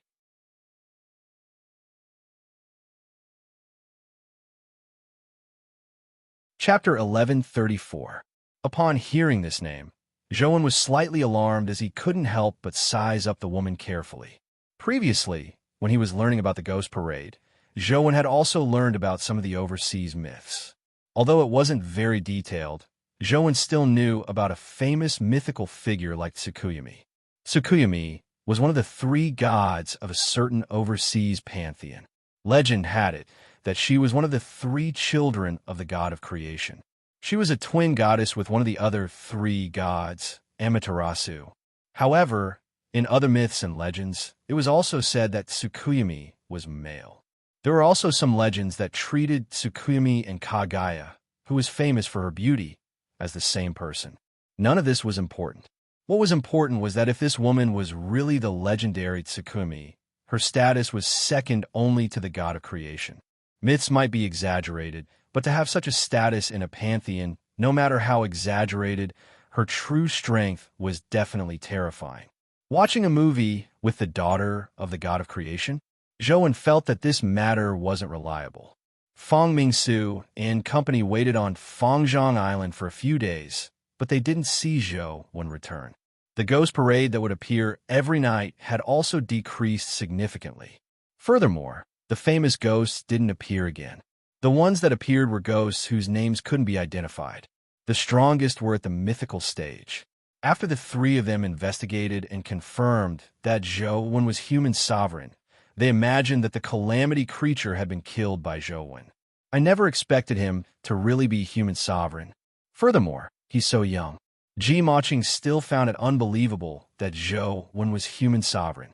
Fang Mingsu brought Ji Maching back inland and secretly investigated Zhou's identity. He realized that human sovereign's appearance was very similar to Zhou from the family's camp. However, Zhou had been in Luoyang for the past few days and hadn't left. It shouldn't be him. After Shiraishi Satomi returned, she told Sei Gasakai that Zhou was human sovereign, making Sei Gasakai extremely excited. No wonder. He's human sovereign to begin with.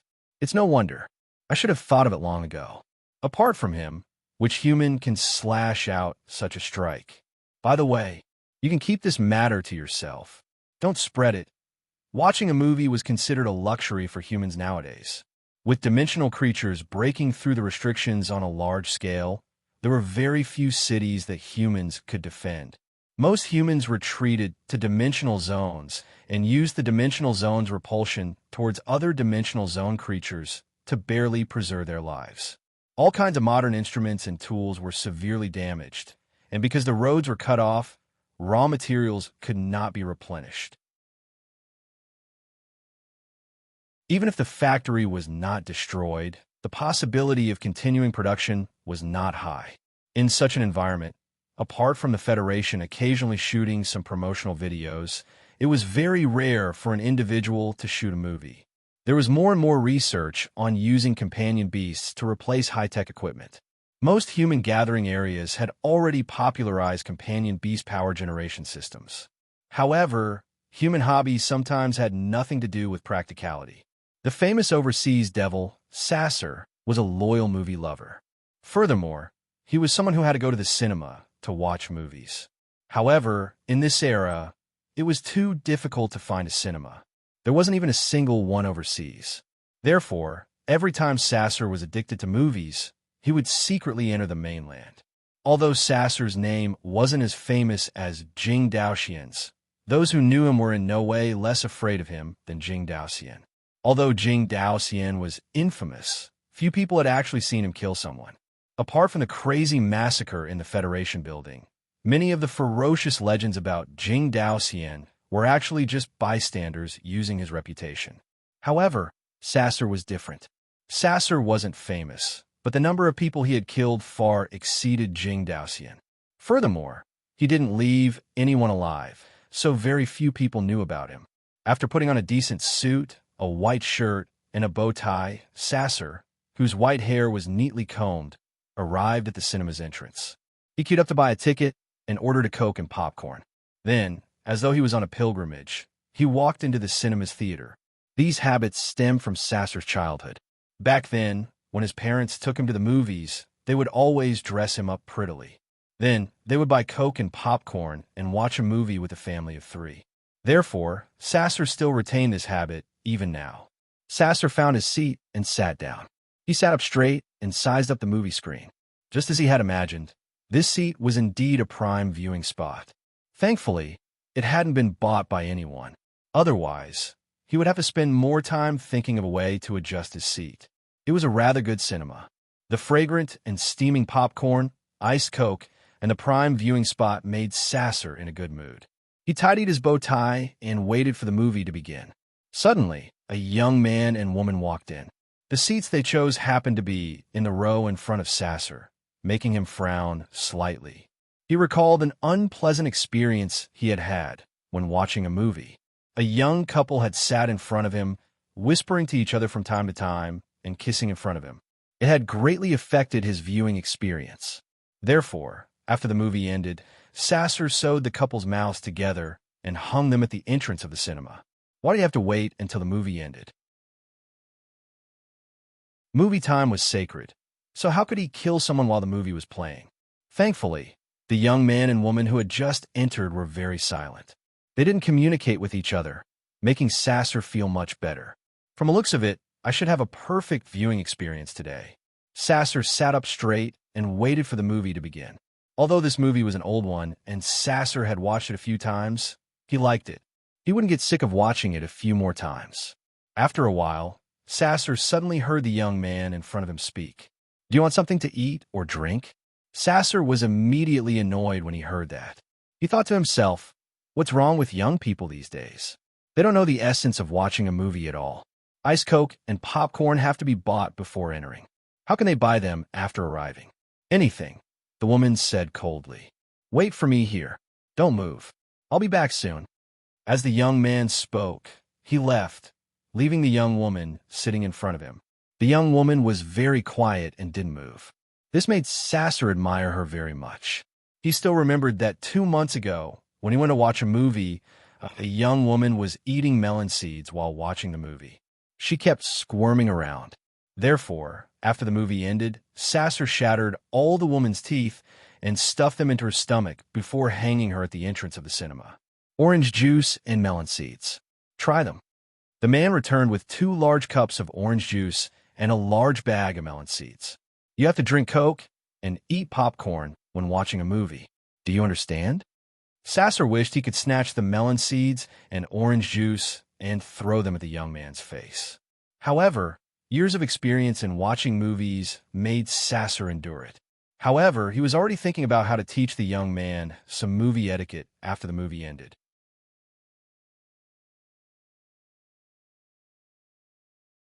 Chapter 1135. Speaking of which, Zhou felt wronged. If you asked him how to kill dimensional creatures, or which dimensional zone had any taboos, he might really know. However, Zhou really didn't know what taboos there were in a movie theater. His knowledge of movie theaters basically came from Li Xian's words. So how could he know so much? Li Xian only cared about flaunting and bragging. How could he talk about such things? He only talked about how he was popular with girls and how girls would throw themselves at him. After distributing the melon seeds and orange juice to Tsukuyami, Zhou didn't eat snacks, nor was he in the mood to eat them. Therefore, he sat there with his eyes closed to rest. In fact, he was thinking about how to get rid of Tsukuyami. Previously, after Tsukuyami deactivated the Calamity Domain, Zhou had thought of escaping, but he gave up in the end. The main reason was that Tsukuyami had spatial powers. Now, Tsukuyami had no intention of killing him. If he failed to escape and Tsukuyami caught up to him, it would probably be a battle to the death. Furthermore, if Tsukuyami really went berserk, the ghost parade would erupt. Too many innocent people would suffer. If he could send Tsukuyami away peacefully, Zhou would be very willing to give a try. According to Sei Gasakai, most calamity creatures will leave Earth not long after they are born. A small portion of them disappear, and no one knows where they went. However, they basically never appear on Earth again. They probably left Earth. Although I don't know why calamity creatures leave Earth, there must be some restrictions. I wonder if Tsukuyami will be affected by these restrictions. If she will be affected as well, I just need to last until she has to leave. Then I'll win, right? Zhou thought to himself. However, stalling for time was one thing. It was impossible for Zhou to sacrifice himself. Just as Zhou was thinking about how to stall for time, Sasser's expression darkened. The corners of his eyes twitched as he had the urge to kill. Zhou didn't know the etiquette of a movie theater, much less Tsukuyami, who was a dimensional creature. Although she had already transformed into a human and dressed up, she was still a dimensional creature. While Zhou was thinking, Tsukuyami was munching on melon seeds. Although the cracking sounds weren't loud, it made Sasser feel uneasy. Young people, you can't eat melon seeds during a movie. This is basic etiquette.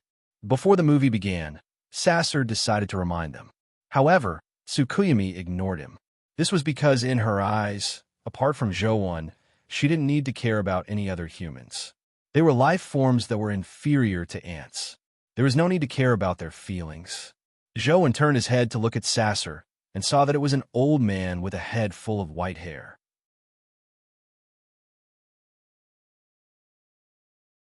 It should have been night, but the sun was shining brightly here. In front of them was the blue sea, blue sky, and a beautiful, huge ship. Seagulls were flying in the blue sea and blue sky. The two of them were standing on the ship. A gentle breeze blew past, making them feel very comfortable. Zhou was somewhat surprised as he circulated his essence energy art, but he realized that he couldn't use it. Not only was he unable to use his essence energy art, but he couldn't even summon his companion beasts. It was as though he had become an ordinary person. Can you use your powers? Zhou asked Tsukuyami. Tsukuyami shook her head slightly and said no. Zhou's expression changed slightly. If even Tsukuyami couldn't use her powers, things would become very troublesome. Could it be that the monarchs of the dimension have discovered that I'm not dead and want to cross dimensions to kill me? Otherwise, who would have the ability to trap Tsukuyami? Zhou was alarmed as he constantly changed his essence energy art, hoping that it would be of some use. Soon, when Zhou circulated the Tao Sutra, the essence energy that hadn't reacted finally reacted, but it still couldn't circulate. However, this made Zhou somewhat delighted. At critical moments, I still need to rely on the Tao Sutra. From the looks of it, we have been pulled into a domain limited by some rules.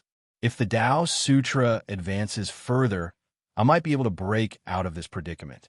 I just don't know if the opponent will give me the time. Zhou Wen looked around. Now that he couldn't resist, it was too easy for the enemy to kill him. However, all Zhou Wen saw were ordinary humans. No, it shouldn't be called ordinary humans. The humans here were much weaker than ordinary humans. They seemed to have never cultivated.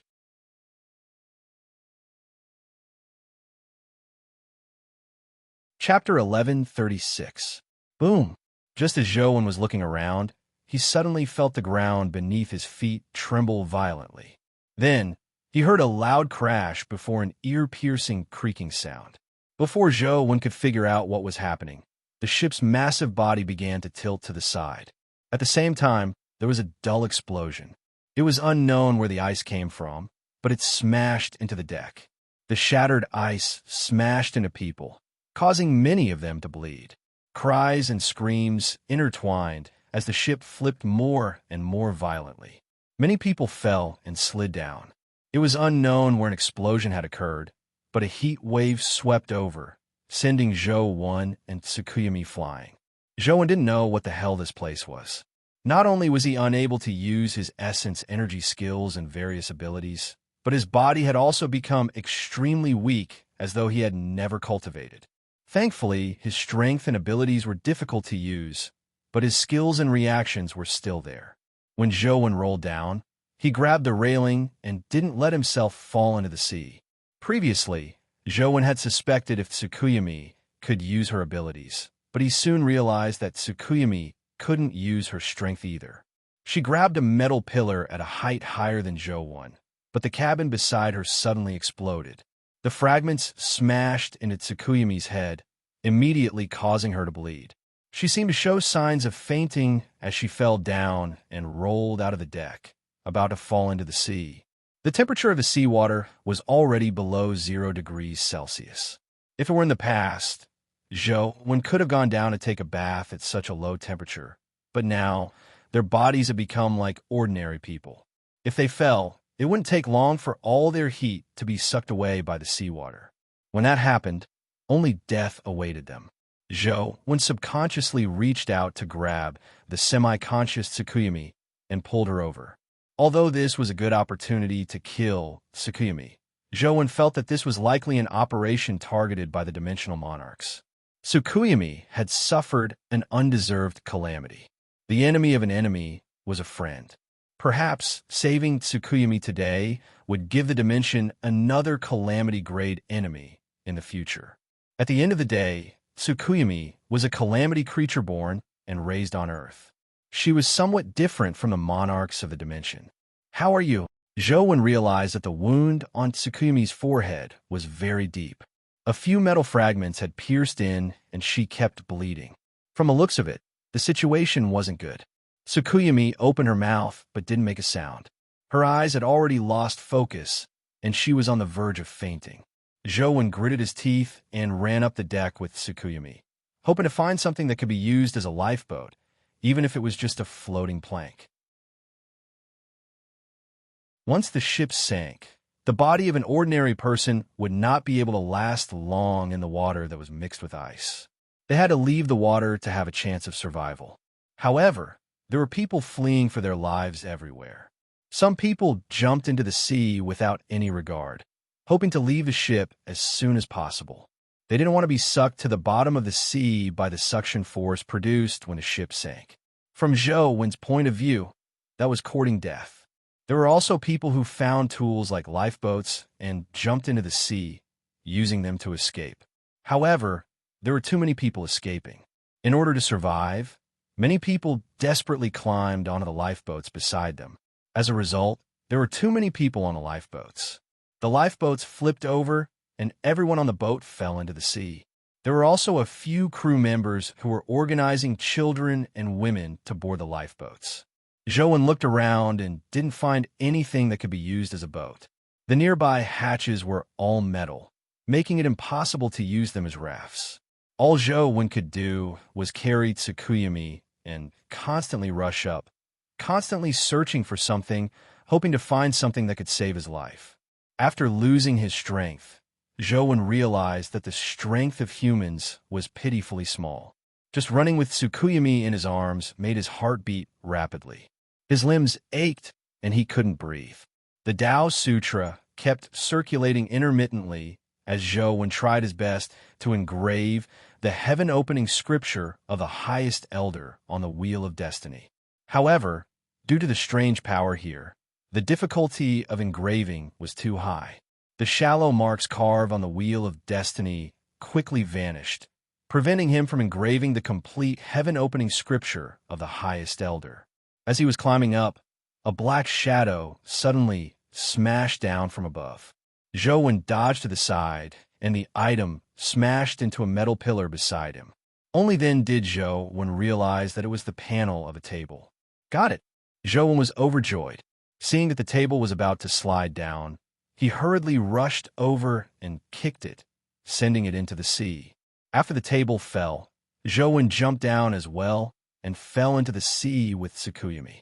Tsukuyumi's face was covered in blood, and she was completely unconscious. When the seawater washed over her, the blood on her face immediately spread in the seawater, dyeing the nearby seawater red. The bone-chilling seawater made Zhou shiver involuntarily. He hurriedly pulled the unconscious Tsukuyumi onto the floating table. However, the buoyancy of the table couldn't withstand the weight of the two of them. A portion of it sank. Zhou's calves were soaked in the seawater as he felt his body heat rapidly drain. Furthermore, the waves would splash over from time to time, hitting their bodies and faces. It was so cold that they shivered. A lifeboat was rowing past them. Sitting on it were a few women and children. As they rowed, they watched Zhou in company. There's still room for one more person on the boat. A woman shouted at Zhou. Zhou looked at the unconscious Tsukuyumi in his arms, gritted his teeth, and handed her over. The women pulled Tsukuyumi onto the lifeboat. The lifeboat's waterline was almost at its limit, so it was impossible for Zhou to board it again. Zhou waved his hand at them, indicating for them to leave first. Without Tsukuyumi's weight, the table rose quite a bit, but it was still soaked in the seawater. As Zhou stood on it, a portion of his calves were still soaked in the seawater. They were numb from the cold and appeared purplish-black.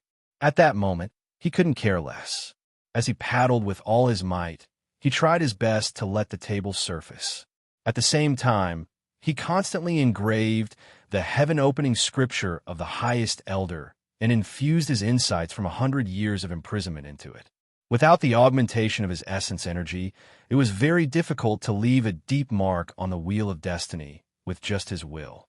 However, with the changes in Zhou's will, even without the augmentation of his essence energy, the marks became deeper and deeper. Before long, Zhou finally succeeded in engraving the heaven-opening scripture of the highest elder.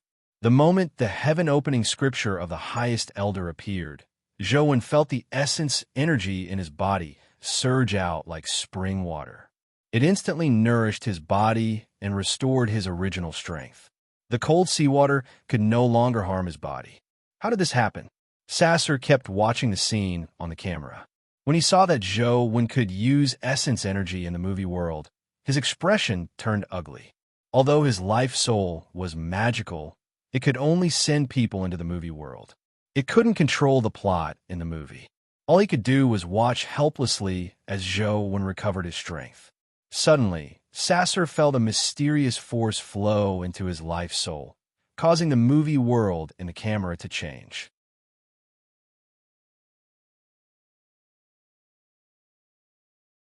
Chapter 1137. Sasser had a look of horror on his face. He realized that he couldn't control his life soul. The movie world that shouldn't have been changed had undergone a huge change. Why is this happening? Who is controlling my life soul? Impossible. Sasser looked around, but he didn't find a single shadow. He was even more alarmed. He couldn't even discover where the other party was, but the other party had controlled his life soul. This was just too terrifying. Sasser desperately tried to retract his life soul and dispel the movie world, but it was already too late. The camera-like life, soul, seemed to have its own consciousness as it crazily absorbed Sasser's essence energy. In just a moment, Sasser's face was as pale as snow, and his cheeks had clearly thinned. Zhou had just recovered his essence energy when he suddenly saw a huge dark cloud storm form in the sky. A torrential rain poured down as lightning constantly flashed and rumbled in the sky. The strong winds blew the seawater, forming layers of huge waves that surged over. What was even more terrifying was that the heaven-opening scripture of the highest elder that Zhou had just condensed shattered again. What a powerful taboo power. Even the heaven-opening scripture of the highest elder can't withstand it. Are the monarchs of the dimension trying to kill me? Zhou was once again reduced to his original form, turning into an ordinary person. Amidst the storm, Zhou was thrown into the seawater by a huge wave. He kept tumbling in the bone-chilling seawater and finally rushed out of the water with great difficulty. He felt like his body was about to freeze. Bam! Another huge wave smashed over as something smashed into Zhou. Zhou hugged the item and rolled out in the seawater. It felt like a person. When he stabilized his body slightly and rushed out of the water with the person, he realized that it was Tsukuyumi who had smashed into him. Not far away, there were women and children who had fallen into the water. In such a storm, even if there were lifeboats, they couldn't escape. They were instantly swept into the depths of the sea. Many people could have survived, but now, not a single one of them would probably survive. Zhou hugged Tsukuyumi and felt that her body no longer had any warmth. She was probably not far from death, so he felt extremely repressed. He wasn't sad about Tsukuyumi's death, but even the lives of calamity-grade creatures had been played by the dimensional monarchs. He had also been played by them. Seeing so many humans die like ants, the anger and indignation filled Zhou's chest, almost making it explode. However, Zhou knew very well that no matter how angry he was, it was useless. The world wouldn't change because of a human's anger, nor would it change the rules because of human emotions. The only thing he could do was to turn his anger into motivation and work hard to understand and use the rules until he became the person who customized the rules. Under the onslaught of the huge waves, not to mention the humans, even the huge ship had completely sunk. With the sunken ship as the center, a huge whirlpool of seawater formed. Zhou carried Tsukuyumi, whose fate was unknown, and was swept into the sea. His body constantly slammed into things that were swept down by the seawater, but his frozen body almost didn't feel any pain. Sasser was about to turn into a mummy. Although he had advanced to the Terror Grade after fusing with the Guardian, the power of the Terror Grade still couldn't withstand such a terrifying suction. Who's behind this? Who is it? Unforgivable. Absolutely unforgivable. Sasser's eyes were red as they emitted a violent red glow. He wasn't angry because he had been used or even died. The reason why he was angry was that the original movie world had been destroyed to an unsightly state. Although he had killed people in the movie world, he would never destroy the ending of the movie world. However, under the influence of the terrifying power, the male and female protagonists in the movie world had been completely destroyed, making a touching movie completely lose its meaning of existence. Unforgivable. Unforgivable. The last bit of strength in Sasser's body completely erupted. The camera in his hand emitted smoke everywhere as sparks constantly shot out as though it was leaking electricity. And in the movie world and the camera, everything that happened was rewinding, as though someone had pressed the rewind button while watching a movie. Sasser wanted to repair the destroyed movie world. He absolutely couldn't tolerate the classic in his eyes being destroyed. Even if he had to gamble his life, he wouldn't hesitate. Zhou, who was constantly deducing the Tao Sutra, suddenly felt the time and space around him strangely reverse. Even the life marks he had already engraved had vanished. Rules. Rules. Only by understanding all the rules can I use them. Zhou forced himself to calm down in the chaotic space-time.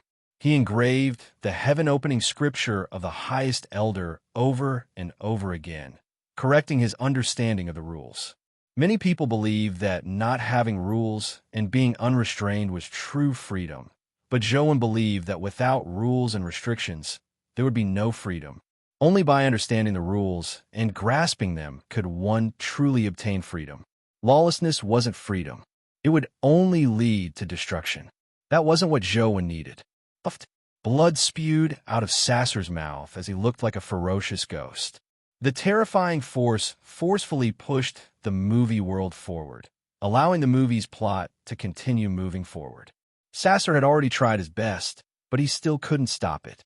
F***KU. Come back. The blood vessels on Sasser's body exploded as he bled from his 7 orifices. His blood burned as the movie's plot rewound again. However, the force increased again, causing the plot to continue moving forward. Sasser completely ignored his life as he released his vital potential again and again, forcefully rewinding the movie's time. After all, this was Sasser's life soul. Although the force was extremely terrifying and stronger than Sasser's, it was momentarily in a stalemate under Sasser's desperate efforts. It fast-forwarded and rewound at times, and the entire movie world's timeline constantly changed. In the chaotic time and space, the marks on Joan's wheel of destiny deepened. Be it rewinding or fast-forwarding, the effects on the marks decreased. Joan finally engraved the heaven-opening scripture of the highest elder again. However, it didn't end this time. Joan engraved life marks on the opened heaven-opening scripture of the highest elder. The life marks transformed into sutras that constantly appeared on the heaven-opening scripture of the highest elder. They were all Joan's insights into the rules. As the sutras appeared, the glow of the heaven-opening scripture of the highest elder intensified. The movie world's influence on Joan decreased, and it was even affected by the heaven-opening scripture of the highest elder. Boom! A strange light bloomed in the movie world.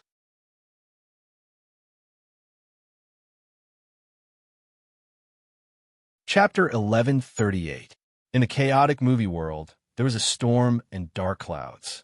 Bolts of lightning streaked across the sky as though huge waves were devouring everything. However, a human emitted a holy glow as he slowly surfaced from the seawater. It was none other than Joan, who had fallen into the seawater.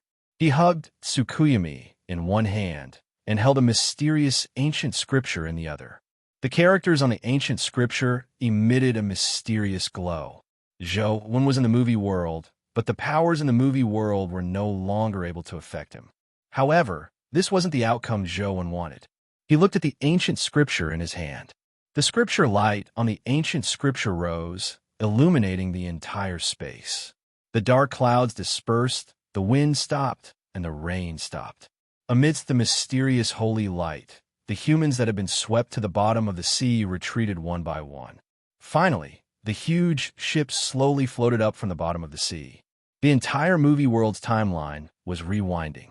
The mysterious power that had resisted Sasser suddenly vanished, leaving only Sasser's power and the power of the heaven-opening scripture of the highest elder resisting.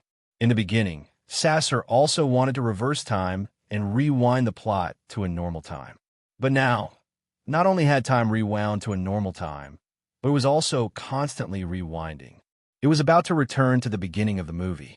Sasser wanted to stop it, but he realized that his strength was no longer able to resist the power that reversed time. Despite his best efforts, the movie was still rewound to the beginning. The camera screen turned into a snowflake. Bam! The camera, which was already filled with sparks, finally exploded. As the camera exploded, Joan and Tsukuyami appeared out of thin air in the movie world. Almost at the same time that the camera exploded, Sasser spewed out blood from his mouth. His body, which was almost deformed, forcefully transformed into a stream of light and shot into the big screen that was playing the trailer in the cinema before disappearing. Joan stood on the steps in front of the movie theater with Tsukuyami in his arms. The commotion had already attracted the attention of many passers-by. At that moment, everyone was staring at Joan and Tsukuyami. Tsukuyami, who was being carried by Joan, slowly opened her eyes as her injuries rapidly healed. Her expression was gentle and her eyes were glazed over. She looked at Jo-won and said shyly, "You saved me. I'm yours in the future." With that said, Tsukuyumi closed her eyes. A charming blush rose on her beautiful face, making one unable to help but have evil thoughts. Although they didn't know what had happened, the people around them applauded when they heard Tsukuyumi's confession. Some even shouted, "Kiss her! Kiss her!" Jo-won looked at Tsukuyumi and suddenly threw her to the ground. This action left everyone dumbfounded. Tsukuyumi reacted very quickly. Just as she was about to fall to the ground, her figure flashed, and she stood up. Jo-won left without looking back as Tsukuyumi hurriedly chased after him. F***CK, this guy's too awesome. Such a beauty, confessed in front of everyone. And he just fell. After falling, the beauty still chased after him. Why haven't I encountered such a good thing? God is really blind. Why didn't that beauty fall for me? Why? Tsukuyumi chased after her and asked, "Why? I should be asking you. Do you take me for a fool? You were the one who controlled the movie space, right?" Jo-won glared at her and said.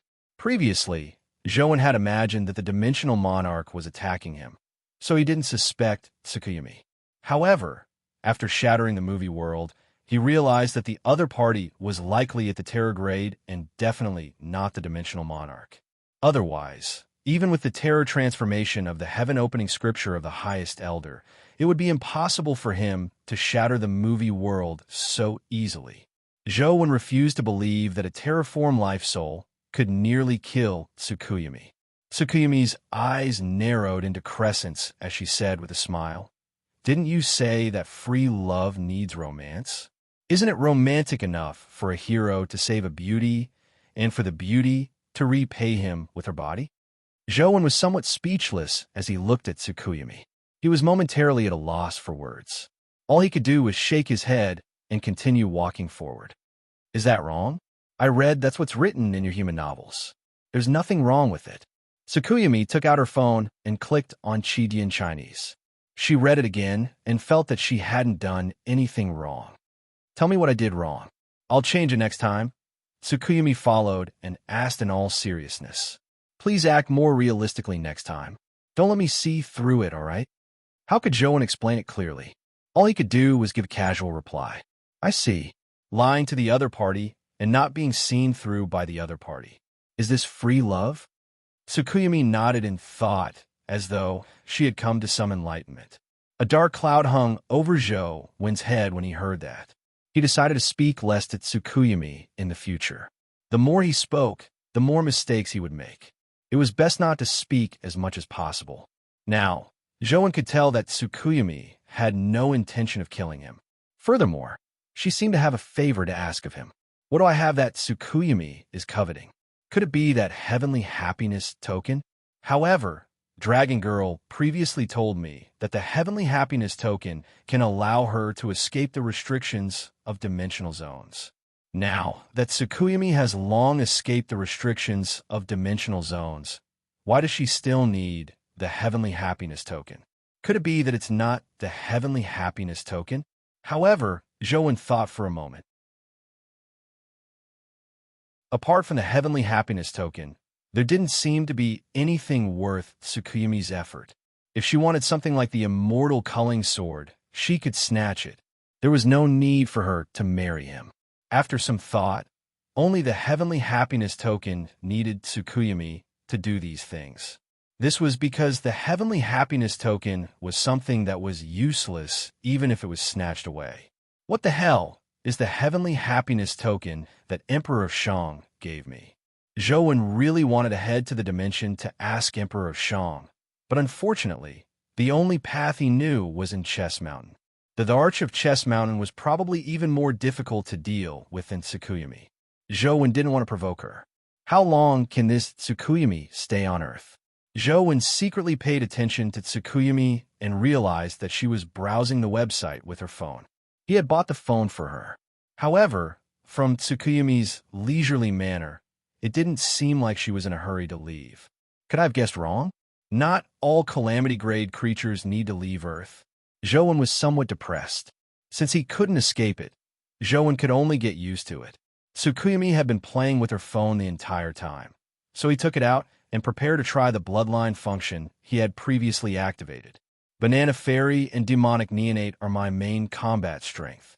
I could try to add some useful life providences to them. If Dr. Darkness and Explosive Fiend Man have some powerful life providences, they can become stronger. They might have a chance of advancing further. I wonder if there's any life providence that can resolve Truth Listener's problem. Zhouwen browsed through all the companion beasts he had. They weren't differentiated by their levels, only their life providences. As long as their life providences were good enough, it didn't matter if their levels were low. After looking for a while, Zhouwen discovered many companion beasts that weren't of high levels, but their life providences were very unique. They could even be said to be abnormal.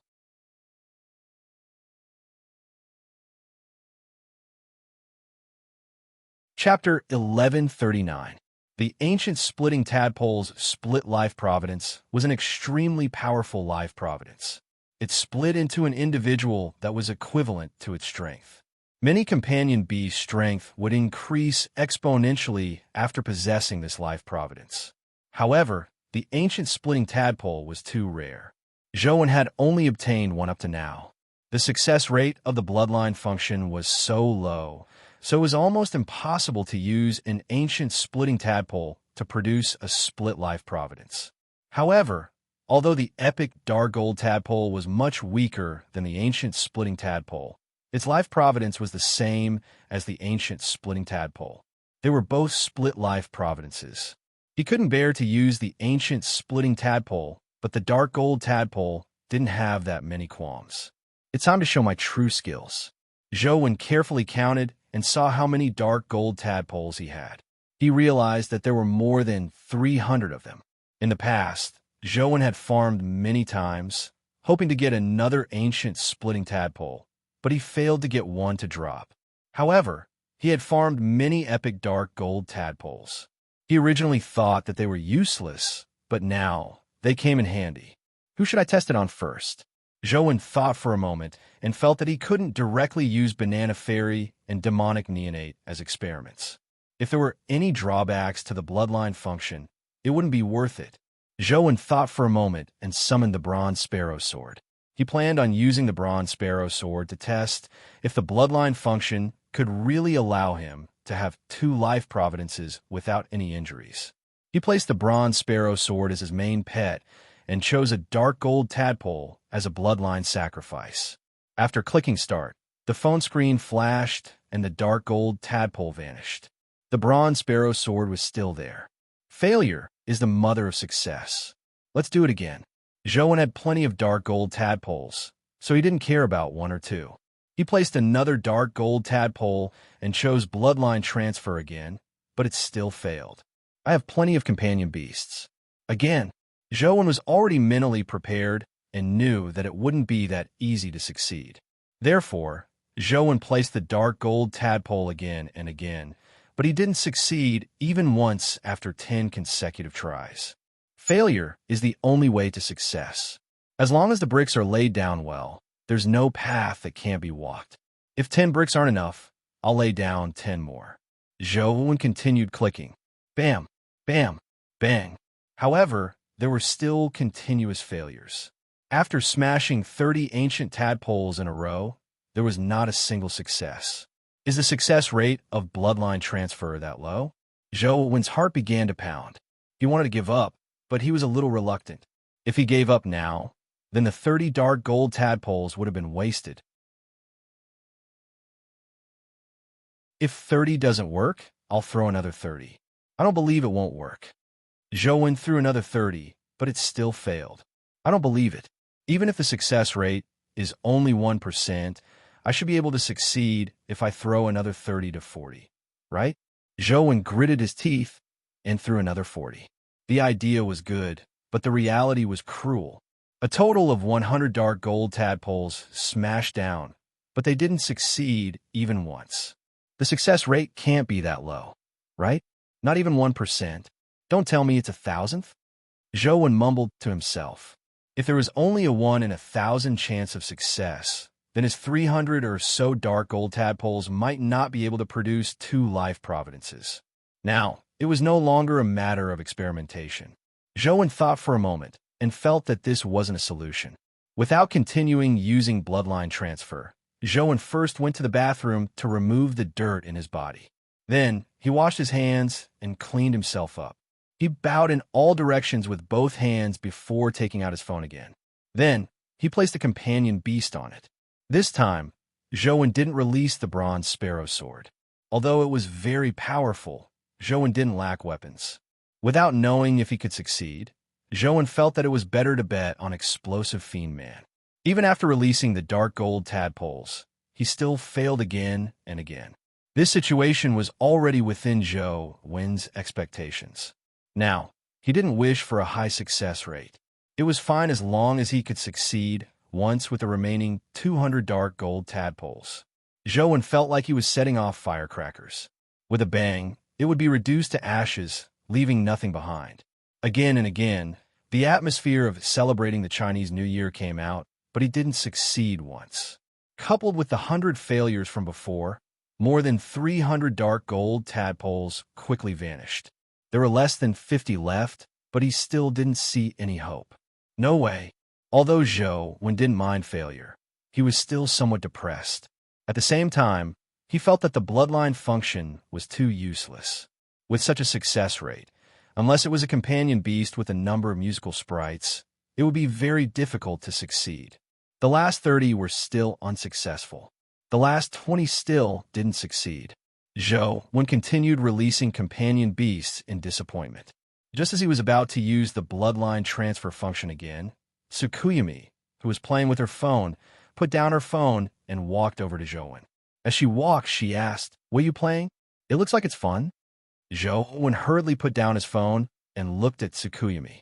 "A cell phone game. Do you want to play?" "How do you play cell phone games?" Tsukuyumi asked curiously. "Give me your phone. After I download it for you, you can use your phone to play." Zhou placed the mysterious phone in his pocket and took Tsukuyumi's phone. Then, he logged onto the website, hoping to download Huang Ji's mobile game, Dimension. However, when he searched for Dimension, Zhou was somewhat dumbfounded. He realized that Dimension was already first on the mobile game rankings. Furthermore, the number of downloads far exceeded the second place. The difference was huge. The second place's downloads weren't even a fraction of Dimension's. Is it the same game? Zhou suspected that this Dimension game only had the same name as the game Huang Ji had created. However, on careful look, the icon for Dimension was still the same as before. It hadn't changed at all. Could it really be the same game? Has Huang Ji's Dimension really become popular? Zhou tried to download it. The client was clearly much bigger than before. Thankfully, the internet speed was rather good. It took him nearly half an hour to download the game. After entering the game, Zhou still couldn't be sure if this was the mobile game Huang Ji had created. Be it the graphics or the controls, it was much better than the previous Dimension. It was on a completely different level. However, the most basic mode was still the same as Dimension. Only when Zhou went to Dimension's official website and realized that the game planner's name was Huang Ji did he confirm that this Dimension was indeed the mobile game from before.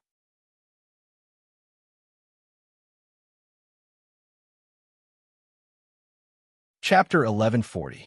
After a brief search online, Zhou realized that the mobile game Dimensional's popularity far exceeded his imagination. Many humans were playing Dimensional all over the world. Now, the game dungeons were no longer limited to the few dungeons in Luoyang. Many dungeons could be found all over the world. Of course, most of them were dungeons that humans had already finished searching, but it was considered quite complete. Zhou chose a few dungeons that he was more familiar with and entered the game to take a look. He realized that they were rather realistic. The various habits and actions of dimensional creatures were very realistic.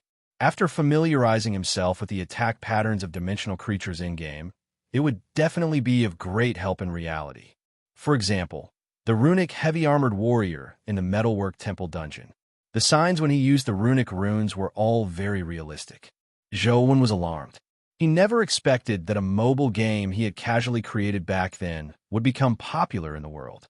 Furthermore, it seemed to have become a dimensional zone database for everyone. This was something Zhou Wen never expected. Dimensional had similar functions to Zhou Wen's phone, but it didn't have a mind connection function. It could only play dungeons that humans had already explored. As for the mysterious phone, it could download dungeons that had never been entered. There was a fundamental difference. Using a phone game to familiarize yourself with dimensional zones and dimensional creatures. You humans sure have some ideas. Tsukuyumi was very smart. After watching Zhou Wen play for a while, she knew what the game was about. All right, take it and play by yourself. Zhou Wen returned the phone to Tsukuyumi. Tsukuyumi seemed to be really interested as she took her phone and played by herself. Seeing that Tsukuyumi was playing, Zhou Wen took out the mysterious phone again and switched on the screen. He was immediately shocked. Previously, because Tsukuyumi had come over, Zhou Wen, who was choosing a pet, had put away his phone. Perhaps when he put away, his finger had touched a companion beast, resulting in him placing Torch Dragon on it. On careful look, he realized that the bloodline transfer had already been carried out. What surprised Zhou Wen was that it had succeeded. There was a notification that the bloodline transfer had been successful. Zhou Wen hurriedly looked at Torch Dragon's information. Indeed, in the Life Providence column, not only was there the life providence of the son of a world king, but there was also a split. Are you kidding me? How did it succeed like this? Zhou Wen smashed the remaining dozen or so dark gold tadpoles at Explosive Fiend Man, but none of them succeeded. The bloodline transfer function doesn't depend entirely on luck, right? Zhou Wen really couldn't tell what pattern there was to it. Why did Torch Dragon succeed in one try?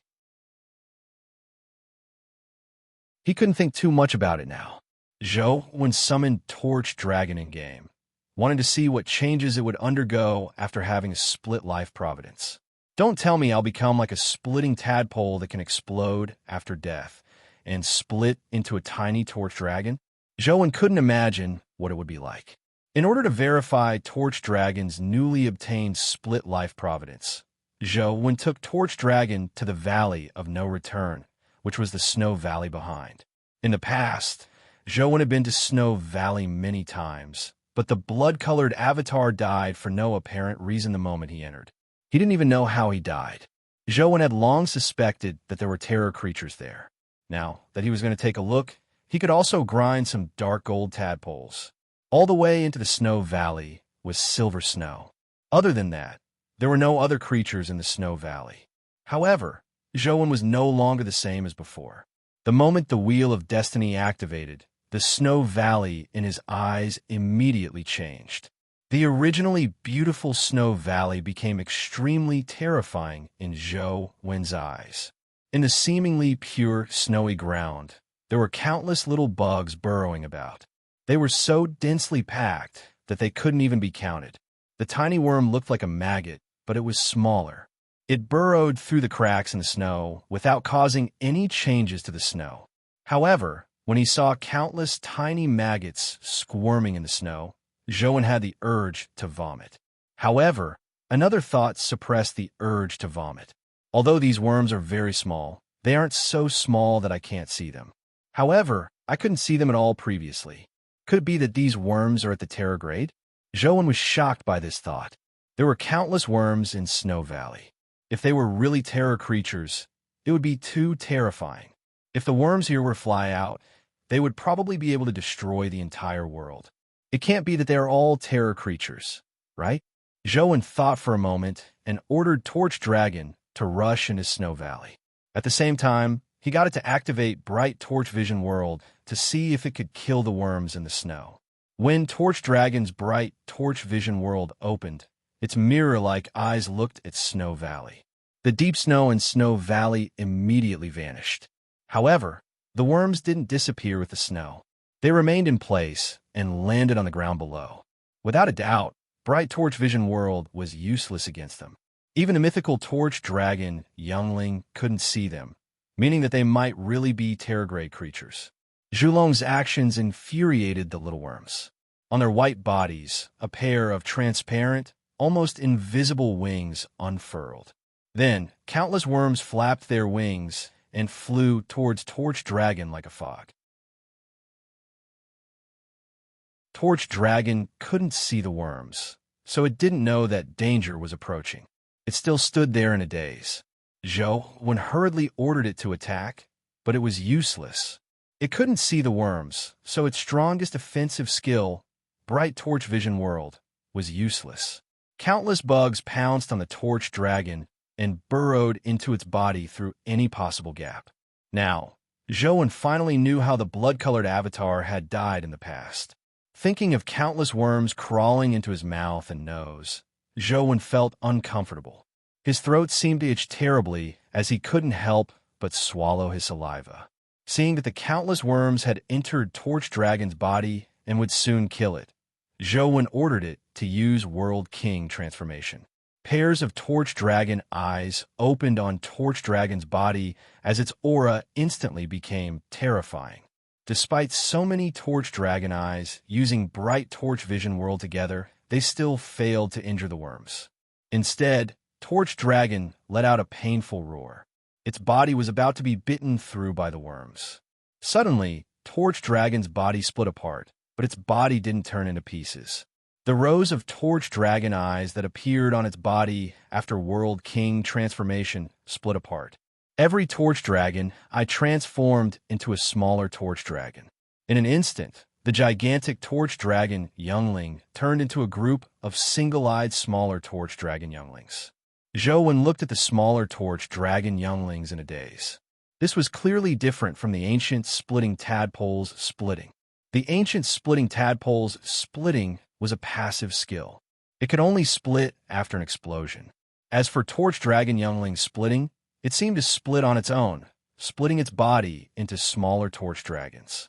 These smaller Torch Dragons were clearly not bombs, nor did they have any intention of self-destructing.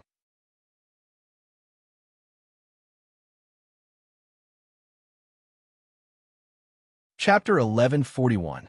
Just as Zhou was feeling alarmed, he suddenly realized that the mini Torch Dragon had released World King transformation again.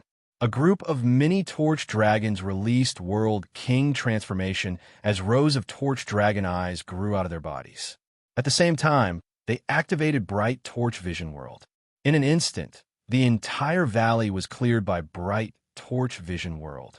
With so many mini Torch Dragons using World King transformation and Bright Torch Vision World together, it was no different from a miniature apocalypse. Apart from Torch Dragon itself, everything that could be seen vanished without a trace. However, no matter how powerful Bright Torch Vision World was, Torch Dragon was ultimately only at the mythical stage. It couldn't transform into its terror form, so it couldn't see the tiny worms. Bright Torch Vision World couldn't play its intended role. The tiny worms rushed forward again and burrowed into the tiny Torch Dragon's body. But following that, the tiny Torch Dragon began to split again. The eyes on its body split into even smaller Torch Dragons. Again and again, the Torch Dragon split 9 times in a row before stopping. It looked like the ancient splitting tadpole.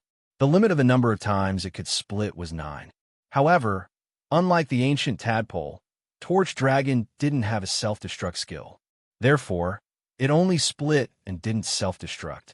The number of tiny Torch Dragons that were produced 9 times was already a little terrifying.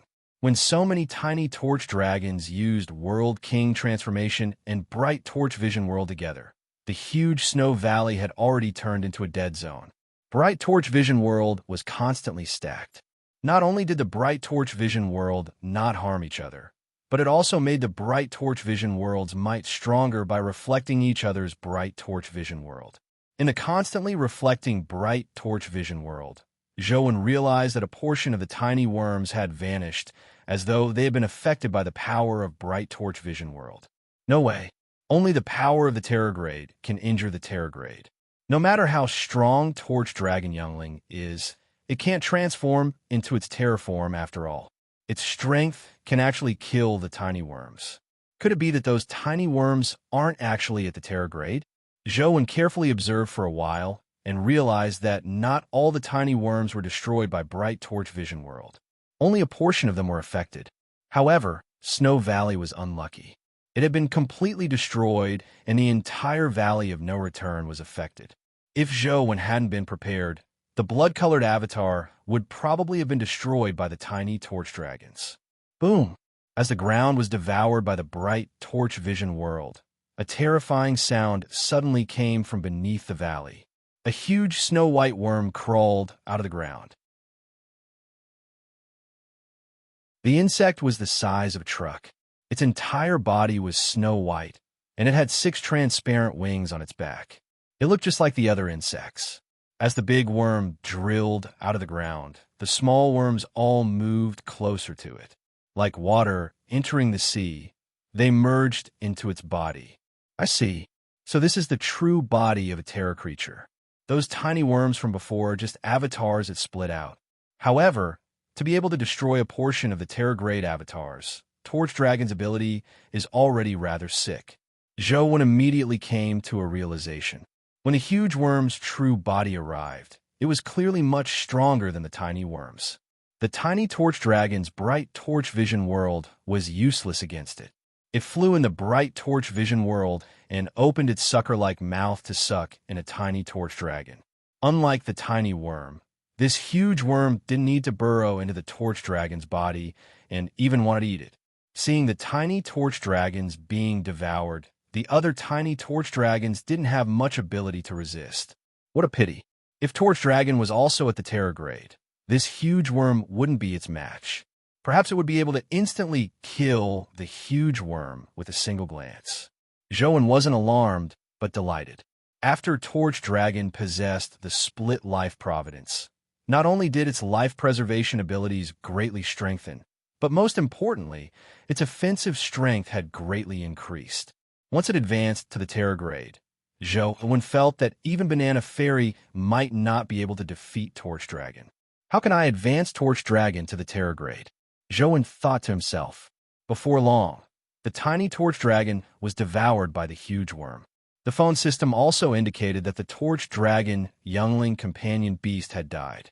Zhou summoned Banana Fairy and Demonic Neonate and activated the Wheel of Destiny. The clown mask and the heaven-opening scripture of the highest elder appeared at the same time. However, there was no need for Zhou to do anything. Banana Fairy fanned the Grand Een wind, and the huge worm's massive body immediately flew up. In midair, it gradually froze and turned into an ice sculpture. Whoosh! The big bug landed on the ground, and its huge body directly shattered. However, the shattered body turned into many small bugs and gathered together once more. Banana Fairy frowned unhappily and blew out another breath. However, this time it was the solar wind. Then the huge worm screamed and struggled in the flames, but it was useless. Its wings were burned to ashes. Regardless of whether it condensed or dispersed, it was burned to ashes by the solar wind. It had no ability to resist at all. The mighty worm from before was like a worm in front of Banana Fairy. It was burned to death with a single flick of fire. Ding! With a crisp sound, a system notification popped up. Killed terror creature Goo Mother. Discovered dimensional crystal. Isn't it a companion egg? Zhou was somewhat disappointed. He looked at the crystal that dropped and realized that it was a crystal with 87 essence energy. Zhou originally wanted to pick up the essence energy crystal for his own use, but he realized that Banana Fairy was looking at him eagerly. No, she was looking at the essence energy crystal in his hand. You want this? Zhou asked Banana Fairy. Banana Fairy nodded immediately, looking like she really wanted it. Zhou hesitated for a moment before giving the essence energy crystal to Banana Fairy. After Banana Fairy received the dimensional crystal, it immediately transformed into wisps of light that fused into her body. In a short while, the crystal with 87 essence energy completely vanished, but Banana Fairy looked as though she hadn't had enough. Zhou hurriedly looked at Banana Fairy's stats and realized that her essence energy had become 87, while the other 3 stats were still 82. I see. So terror-grade creatures are the same as humans. They need to absorb essence energy crystals to enhance their stats. They aren't born with full stats. Zhou was both happy and worried. He was happy that he finally knew how to continue letting Banana Fairy grow. He was worried about where to get so many stat crystals for him and Banana Fairy. Zhou could still use mythical stat crystals, but Banana Fairy had to use Terrorgrade stat crystals. They could only be obtained by killing Terrorgrade creatures. From the looks of it, I have to make another trip to the underground seas, sapphire sky, and the endless sea of stars. Zhou thought to himself about the dungeons he had downloaded and which terror creatures might exist.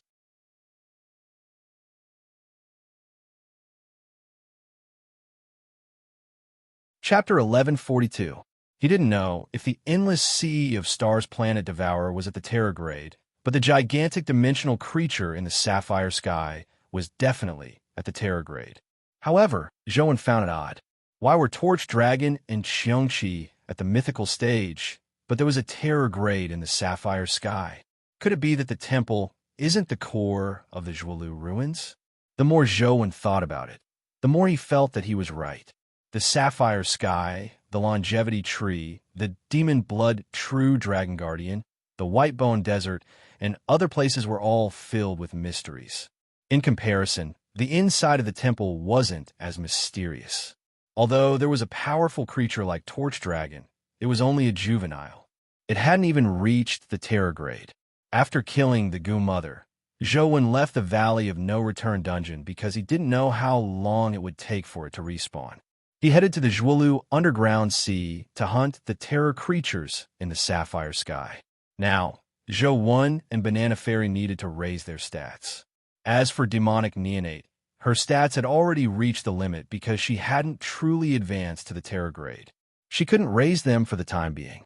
In fact, Zhou's situation was similar to demonic neonates. However, humans had just advanced to the mythical stage. They weren't like demonic neonate who had their max points immediately. They still needed to slowly raise their strength. When he arrived at the underground sea, the 9 black dragons had already respawned. Zhou first grinded the 9 dragons, and another companion egg dropped. Now, Zhou already had 7 demon blood true dragon companion beasts. Only the last 2 demon blood true dragons of the last 2 attributes had yet to drop. The demon blood true dragon with the Wu Dragon Pearl didn't drop a companion egg. The other demon blood true dragons couldn't be fused either. There was always a notification that they lacked the main core. This made Zhou suspect that the Wu Dragon Pearl's demon blood true dragon was the main core. The guardian in the war wagon was gone. Unlike dimensional creatures, guardians didn't respawn. I wonder how much the guardian in Ant City has grown. With my current strength, together with Ba Jiao and demonic neonate, I should be able to kill her, right? Zhou planned on giving it a try when he returned. After coming out of the sea, Zhou looked up at the sapphire sky. The behemoth could be seen from afar. The sapphire sky was clearly solid, but it was swimming around in the sapphire sky as if it was not solid, but ordinary seawater. Previously, Zhou had attempted to shatter the sapphire sky, but the sapphire was abnormally hard. Mythical strength could only leave shallow marks on it. It was impossible to shatter it. Zhou carefully observed the creature in the sapphire sky. The creature looked very strange. Its entire body was blue and translucent. Its upper body resembled a human's body, and it had arms and hands. However, its lower body didn't have legs. Instead, it had many blue ribbon-like objects. Its head was also different from a human's. It was shaped like a jellyfish and did not have human facial features. It wandered back and forth in the sapphire sky, sweeping its gaze across the blood-colored avatar from time to time as though it was observing it. Clearly, it had long discovered the blood-colored avatar. However, for some reason, it didn't come out of the sapphire sky to attack the blood-colored avatar. From time to time, it would stick its jellyfish-like head under the sapphire sky to observe the blood-colored avatar and companion beasts outside. Could it be that the sapphire sky is actually a prison cell to it? An idea flashed in Zhou's mind as he thought of this possibility. Zhou had been to the underground sea countless times, but apart from being attacked when he approached the sapphire sky, he was always very safe. If it is really imprisoned here, then who imprisoned it? Why is it imprisoned here? Zhou didn't have any more clues, so he couldn't think of a reason. He summoned Banana Fairy and Demonic Neonate, who summoned Grim Demon. Previously, in the battle with Tian, Wang Mingyuan had suppressed Grim Demon and used Grim Demon's identity to enter the cube's arena.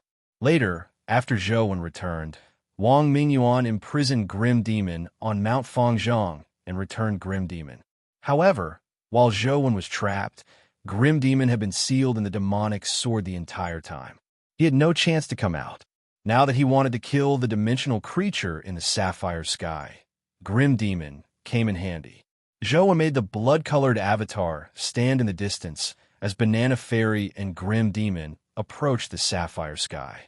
Banana Fairy blew a gust of grand wind to the sapphire sky from afar, but it was blocked by the sapphire sky. It failed to blow in, so it naturally couldn't injure the dimensional creature. Zhou immediately felt that something was amiss. Although the sapphire sky trapped the dimensional creature, it also blocked the person who wanted to kill it. Even the Terragrade Grand Wind couldn't move the sapphire sky. That thing was indeed no trifling matter. Seeing that the Grand Wind was useless, Grim Demon erupted with a terrifying demonic aura as he charged towards the sapphire sky. Boom! Grim Demon's punch struck the sapphire sky, forcefully creating a huge crater with a diameter of more than 2 meters.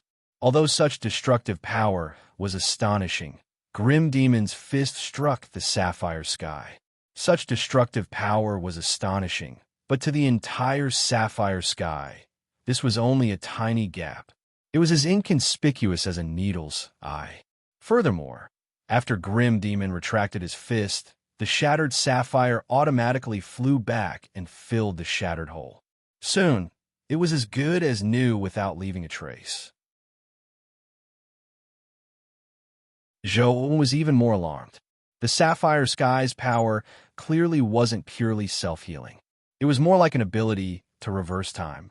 Just as Grim Demon retracted his palm, the dimensional creature in the sapphire sky emitted a blue beam of light that shot out through the sapphire sky. The dazzling light was so intense that one couldn't open their eyes. However, after passing through the sapphire sky, it became much weaker. When it finally arrived in front of Grim Demon, it was already extremely weak. Even if Zhou didn't use the Wheel of Destiny, he could still see a blue light. This meant that the power of the blue light was about to reach the Terragrade, so it could be seen with the naked eye. Grim Demon was very disdainful of such weak strength. With a casual wave of his hand, he shot out a demonic aura, hoping to shatter the blue dazzling light. However, after the demonic aura came into contact with the blue dazzling light, the blue dazzling light didn't shatter. Instead, it seeped into the demonic aura, causing a strange blue color to appear in the black demonic aura. Furthermore, the blue color in the demonic aura became more and more obvious. Soon, the blob of demonic aura that Grim Demon had produced turned into a blue crystal. How strange. Why can the sapphire sky block and weaken the dimensional creature's power, but the dazzling light it emits can turn the demonic aura into a substance like the sapphire sky? Zhou found it odd.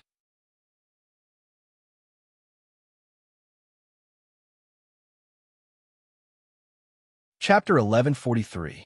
After some thought, he couldn't think of a reasonable explanation. All Zhou could do was get Grim Demon and Banana Fairy to continue attacking. However, separated by the sapphire sky, Grim Demon and Banana Fairy's strength was almost unable to injure the dimensional creature. The blue dazzling light released by the dimensional creature was also greatly weakened. It could only barely turn the demonic aura into blue crystals.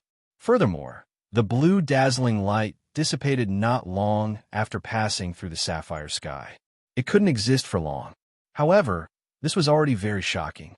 Be it Grim Demon's demonic aura or Banana Fairy's wind, they were unable to completely wipe away the blue dazzling light. Even if the power was far stronger than the blue dazzling light, it would be penetrated by the blue dazzling light and become a part of the demonic aura or wind before slowly turning into blue crystals. However, as the dazzling light was too weak, it could only transform a small portion of the demonic aura or wind into sapphire-like crystals before it was expended. After the demonic aura and wind that had transformed into sapphires were shattered, they would automatically fly towards the sapphire sky and become a part of it. What's going on? Is it imprisoned here, or did it trap itself? Could it be that it can only survive in the sapphire sky? It will die if it leaves the sapphire sky, so it has to turn everything into sapphire? Zhou thought for a moment and felt that this idea didn't seem reliable. However, since he couldn't break through the sapphire sky's obstruction, it was impossible to kill the terror creature. All Zhou could do was change his strategy and use Great Brahma in his terror form. Great Brahma was in his spirit body state. Zhou wanted to see if it could pass through the sapphire sky. The four-faced, eight-armed Great Brahma flew towards the sapphire sky. The black hole behind him was like the entrance to hell, as though it could devour everything. It also seemed as though countless evil spirits were about to crawl out. He really went through it. Zhou watched Great Brahma enter the sapphire sky. Just like the dimensional creature, Great Brahma seemed to enter water. His movements were slightly slow, but he wasn't affected much. The ribbon on the dimensional creature's lower body danced as it flashed with a blue, dazzling light as it swept towards Great Brahma. As it was in the sapphire sky, the might of the blue, dazzling light wasn't weakened. It was unimaginably terrifying. Great Brahma remained sitting cross-legged. His 8 hands formed different hand seals, and the expressions on his 3 faces were different. Only the face facing the black hole had no expression. Only when the dazzling blue light descended in front of Brahma did he strike out with his palm. The dazzling blue light was extinguished by Lord Brahma's palm, like a candle being extinguished. Damn, Lord Brahma is so fierce. Zhou was overjoyed. However, he could tell that the dimensional creature in the sapphire was undoubtedly in a soul state. Brahma was the best at restraining such creatures. For ghosts and spirits, Great Brahma could be said to be their natural enemy. At the same level, those creatures like ghosts and spirits could not compete with Great Brahma at all. Although the dimensional creature in the sapphire was a spirit body, it was somewhat different from ordinary ghosts. It wasn't completely suppressed by Brahma, as it constantly emitted blue light to fight Brahma. Its figure was erratic in the sapphire sky, as if it could teleport. It constantly appeared in all directions of Brahma, and rays of dazzling blue light descended on Brahma's body.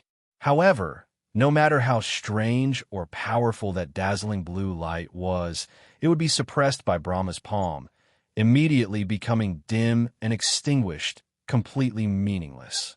Well done. Kill it. Zhou directed Brahma to kill the dimensional creature. However, Zhou soon realized to his dismay that Brahma didn't take the initiative to attack. He would only counterattack when his opponent attacked. However, Brahma's counterattack was clearly insufficient to directly kill the dimensional creature. It can't be. Brahma only knows how to take a beating? Zhou found it unbelievable. With his understanding of the small perfection of Wisdom Sutra, it didn't seem like this was the case. Furthermore, Brahma had 4 sides. One side was heartless, one side was blissful, and one side was compassionate. Although he didn't know what the 4th side was, just from these 3 sides, it shouldn't be something that only knew how to take a beating. Did I get it wrong? Zhou was somewhat puzzled. Zhou sank his mind into Brahma. Brahma was born by him to begin with, so it was equivalent to his avatar. Zhou would immediately sense some information about Brahma, making his expression turn odd. Although Brahma was born by Zhou, it didn't mean that Zhou understood everything about it. Brahma's power didn't only come from Zhou. It also came from the profundities of the small perfection of Wisdom Sutra and the Guardian's blood that served as its foundation. Therefore, the terraform of Brahma was actually a very complicated individual. Even Zhou found it difficult to understand everything about him. Just from the basic information, the power Brahma was using in battle was actually only a quarter of it. He had a total of 4 sides, and each side represented a different power. Now, the one that was truly used in battle was the expressionless side in front. The power of the left and right sides wasn't an ability used in combat, so they weren't suitable for use in battle. And the last side that even Zhou couldn't see hid extremely terrifying power. Even as its owner, Zhou felt his heart palpitate. It was as though there was a great terror within. Once it was activated, even as its owner, it was difficult to predict the consequences. However, this was in-game, so Zhou naturally didn't have any qualms. He directly activated the unknown side of Brahma. After Zhou gave the order, Brahma finally moved. The face that was facing the black hole slowly turned over. Zhou didn't know what the face looked like. As he stared at the side of his face that was turning, he suddenly realized that the surrounding scene had undergone a strange change. The black hole that was originally like a Buddhistic glow behind Brahma gradually expanded as Brahma turned around. Before Brahma could completely turn his face, the black hole had already devoured the sapphire sky. Countless evil spirits roared out, turning the entire underground sea into hell. Zhou only had time to see the side of Brahma's face. Before he could see it clearly, the game screen suddenly turned black. A dark cloud hung over Zhou's head as he was momentarily speechless. He was probably the first person in history to be killed by his terror form. What the hell? I'm the creator of Brahma, after all. He's killing me too? This doesn't make sense. Zhou's emotions were indescribable.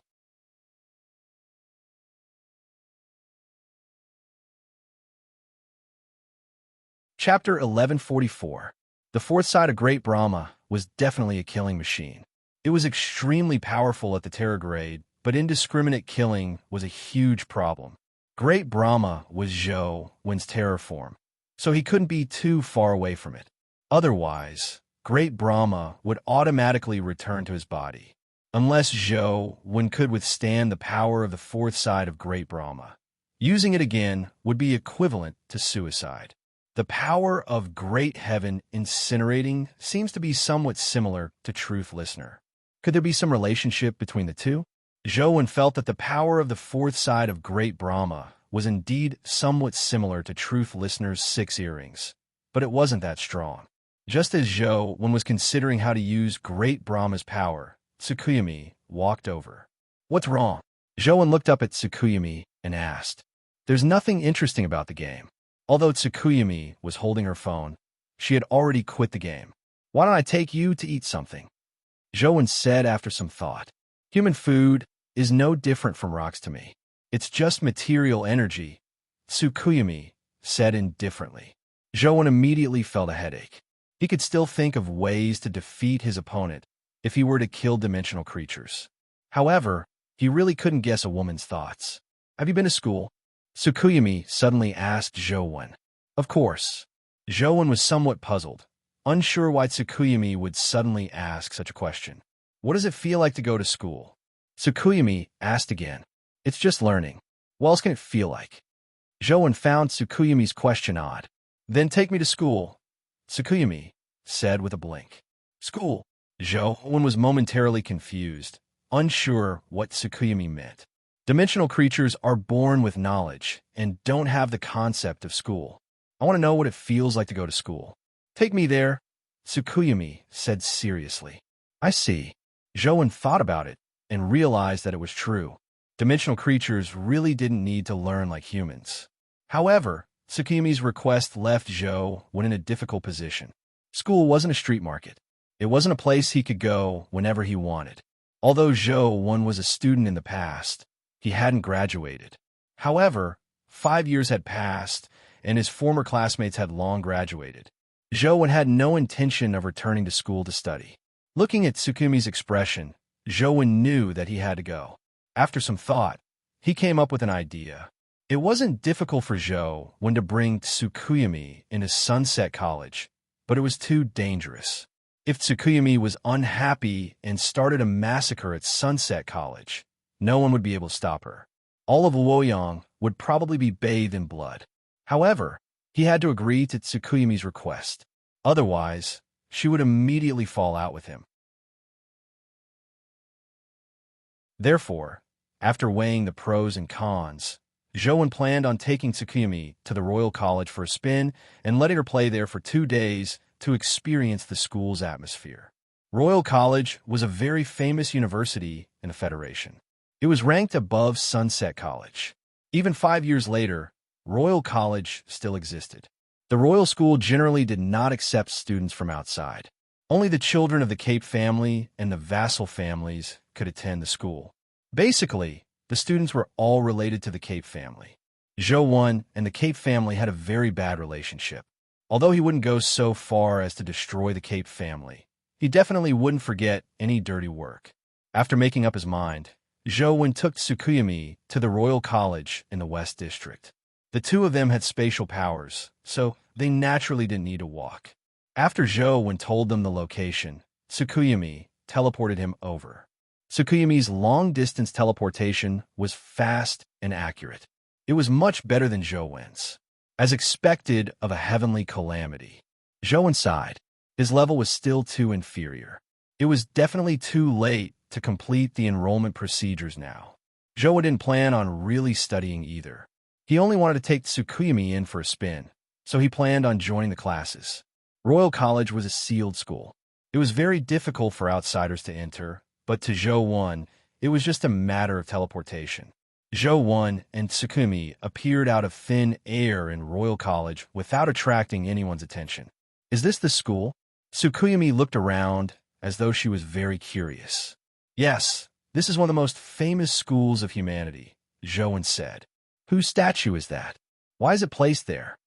Tsukuyumi asked as she pointed to a spot inside the door. Zhou turned his head and saw a statue standing inside the school's entrance. The statue was of a person holding a sword and slashing at the sky. Although it was only a statue, it had the aura of splitting the heavens apart. It was as though the sword was about to slice the sky into two. Zhou looked at the statue's posture and found it somewhat familiar. He carefully looked at the statue's face and immediately came to a realization. Wasn't this statue the posture of him cleaving through the ninth firmament of the Empyrean heaven realm?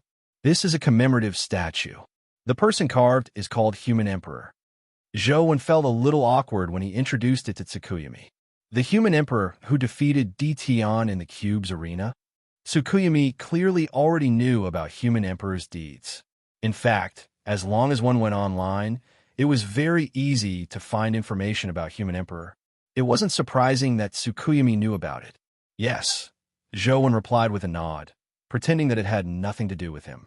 The two of them chatted as they walked through Royal College. Zhou originally felt that it wouldn't be difficult to join the classes in the school. Unfortunately, he had forgotten that this was Royal College. Furthermore, it only recruited students from the Cape and other families. Therefore, this college was basically filled with people from the West District. Zhou and Tsukuyumi looked like they were from the East District. After walking through the school for a while, they attracted the attention of many people. Thankfully, most students were only curious and took a few more looks at them. They had no intention of stopping them. After walking for a while, a female student finally walked over and stopped them. "Are you students of Bright Prospects College? What's the matter?" Zhou didn't deny it and asked. "I especially admire your college's Professor Mingri.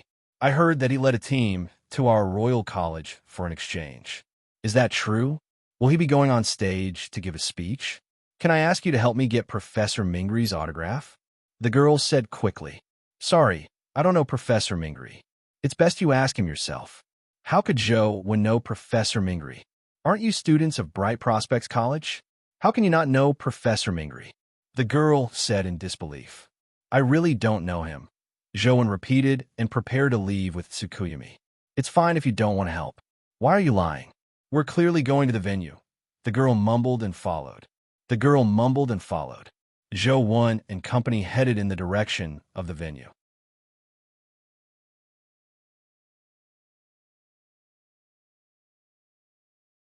Chapter 1145.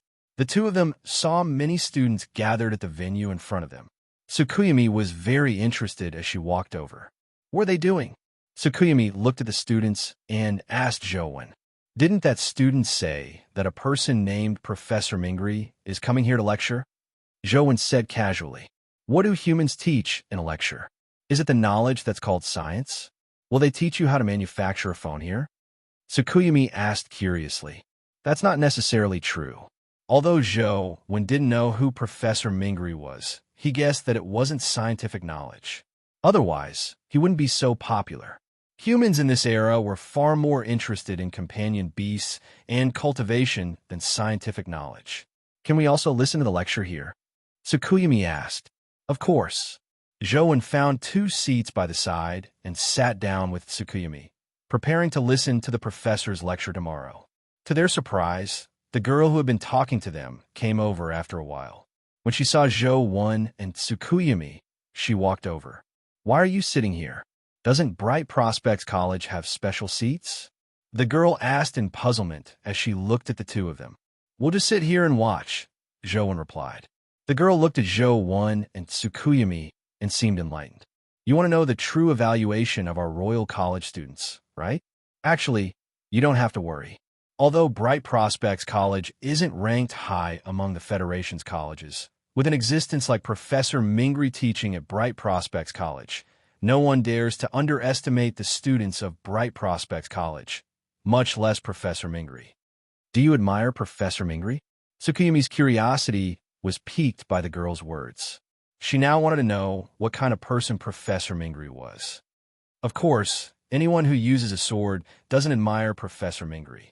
In the Battle of East Sun Mountain, if Professor Mingri hadn't entered the dimensional creature horde alone and killed 19 mythical creatures in a row, as well as the leading terror creature, the city at the foot of East Sun Mountain would have been slaughtered. By the Buddha River, Professor Mingri assassinated the leader of the Guardians who presided over the Buddha Assembly, preventing the League of Defenders' plot from succeeding. When the girl mentioned Professor Mingri's various deeds, it was as though she was a god descending to the mortal world. Zhou broke out into a cold sweat for the girl when he heard that. She spent most of her time explaining how powerful Professor Ri was and how many dimensional creatures he had killed. Unbeknownst to her, Tsukuyumi, who was beside her, was a genuine dimensional creature. Furthermore, she was an invincible calamity-grade existence, an expert that could kill her countless times with a single bite. All in all, Professor Tomorrow is handsome, good-tempered, powerful, and humble. He's the perfect Prince Charming. He's the idol of many students in our academy. The girl couldn't stop talking about Professor Tomorrow, as if she had endless praises for him. Zhou was somewhat curious when he heard that. This Professor Mingri could actually kill a terror-grade creature. His strength was already considered top-notch among humans. Moreover, from what the girl said, Professor Mingri seemed to be young and could be considered young and promising. Yu was also very interested. She had been waiting for Professor Tomorrow's arrival. She wanted to see what kind of person he was. The number of students in the venue gradually increased as the staff nervously busied themselves. An expert like Professor Mingri was even more famous than celebrities in the past in this society. Even Royal College didn't dare slight him. The venue was almost full. Zhou and Yu hadn't seen Professor Mingri, but they heard the screams of the girls. Mingri! Mingri! The girls' screams were like a tsunami. The girl beside Zhou also stood up and shouted Mingri with the other girls. However, her gaze was still searching around. Clearly, she hadn't seen Professor Mingri. Her line of sight was blocked by the people in front of her. After a while, a handsome young man walked up to the podium of the venue. At this time, the cheers also reached the roof. Fortunately, this was an open-air venue. Otherwise, the roof would have been overturned by the tsunami-like sound waves. Yu looked at the young man on the stage with interest. When Zhou saw the young man, he couldn't help but be taken aback. This was because he knew Professor Mingri. Strange, isn't his name Ming Xiao? When did he change his name to Mingri? Zhou was somewhat puzzled. 5 years had turned Ming Xiao from a boy to a man. He stood on the podium, calm and cultured. He gestured with his hands, and the ear-splitting shouts stopped. Thank you for liking me so much. I wonder what you want to hear me say? Ming Xiao said with a smile. Tomorrow's sword technique. The students said in unison. Joan was taken aback again. Only then did he recall that he was the one who had given the name Tomorrow's sword technique to Ming Xiao. Professor Ming, you are known as Tomorrow's swordsman. Swordsmen don't talk about sword techniques. Are you going to teach us how to dance? A bold male student joked. Ming Xiao didn't mind as he said with a smile, this student is right. I'm a swordsman. I've only learned how to use a sword my entire life. All I can teach you is sword techniques. Professor Ming, I heard that you created Tomorrow's sword technique yourself. Is that true? Another male student asked. Ming Xiao said seriously, Tomorrow's sword technique wasn't completely created by me. The so-called self-creation in the outside world is actually just a rumor. The reason why I was able to master Tomorrow's sword technique is because of two crucial people. Which two people? A student immediately asked curiously. Do you want to hear me tell a story, or listen to me talk about sword techniques? Ming Xiao said with a smile. Both. Seeing that Ming Xiao had a good temper, many students cheered. Then let's talk about sword techniques first, Ming Xiao said as he began talking about sword techniques. Ming Xiao was already one of the few sword experts in the Federation. Although most of these students came from wealthy families and had seen many experts from a young age, they still listened with relish. Many of the things Ming Xiao talked about were very novel. It was somewhat different from what they had heard before. The girls beside them were intoxicated by what they heard, their eyes filled with admiration for Ming Xiao. However, after listening for a while, Tsukuyumi found it boring. The expectations she had for Ming Xiao were now completely gone.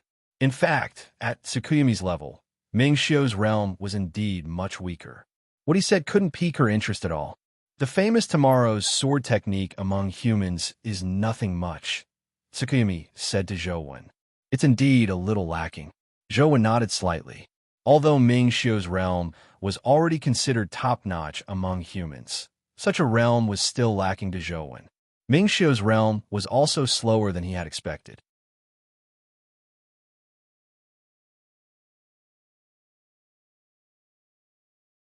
Chapter 1146. When the girl beside them heard their conversation, she immediately sized them up suspiciously and asked, Are you guys students of Bright Prospects College? Without waiting for Zhouwen's answer, the girls seemed to come to a realization. I know, you guys aren't students of Bright Prospects College, but tutors of Bright Prospects College like Professor Ming. You're jealous of Professor Ming because he's so popular, right? With that said, the girls seemed to understand Zhouwen and company. She patted Zhouwen on the shoulder and said, It's not your fault that your talent isn't good and your achievements are inferior to others. It's your fault for bad-mouthing others behind their backs because of jealousy. I can understand your feelings. Seeing the gap between you and geniuses widening is indeed very despairing. However, you have to be more honest.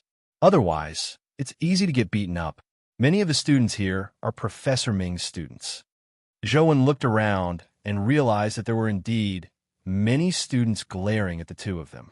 Their previous conversation had already infuriated everyone. Zhouwen smiled and didn't say another word. However, Tsukuyumi didn't have human thought patterns, nor did she care what humans thought. She continued saying, The sword technique is indeed very ordinary. I'm just speaking the truth. Tomorrow's sword technique is very ordinary. When the students heard this evaluation, they were even more certain that Tsukuyumi and Zhouwen were jealous of Ming Xiao. That was a sword technique that had once killed a Terrorgrade creature. If such a sword technique was called ordinary, then the sword technique they practiced wouldn't be worthy of being called a sword technique, right? The students glared at Tsukuyumi. If it wasn't for her beauty, they would have long cursed at her. The girl beside them had already confirmed that Tsukuyumi and Zhouwen were teachers of Bright Prospects College. They were completely jealous of Ming Xiao, so they ignored them. Some of the more radical students rubbed their palms together, hoping to teach Tsukuyumi and Zhouwen a lesson. Unfortunately, this was a college venue. It was impossible to fight on the spot. This could be considered saving their lives. If they really dared to charge forward, they probably wouldn't be able to escape annihilation even if the tutors and the school leaders attacked together. Thankfully, Tsukuyumi didn't say anything else. Instead, she got up and prepared to leave the venue. She seemed to really feel bored. Zhou had no choice but to get up and leave with her. He also knew that leaving now was the best choice. Otherwise, if the students really angered Tsukuyumi, the consequences would be unimaginable. Upon seeing Zhou and Tsukuyumi leave, the students imagined that they had left in embarrassment and anger, so they ignored them. The small commotion attracted Ming Xiu's attention. When Ming Xiu's gaze met Zhou figure, his body trembled slightly as an incredulous look of pleasant surprise flashed in his eyes. Sensing Ming Xiu's gaze, Zhou turned his head and nodded slightly at him. After understanding what Zhou meant, Ming Xiu held back his pleasant surprise and nodded in response. He stood on the podium and continued speaking. After leaving the venue, the two of them strolled around the school, but they left Tsukuyumi disappointed. They originally imagined that they could see a lot of human scientific knowledge and technological products. To his surprise, the school was filled with primordial energy arts and primordial energy skills. It was rare to see high-tech subjects. In fact, ever since dimensional creatures broke through the restrictions on a large scale, humans had no choice but to retreat into dimensional zones. Physics, biology, and other subjects had declined greatly. Very few people specialized in the relevant professions.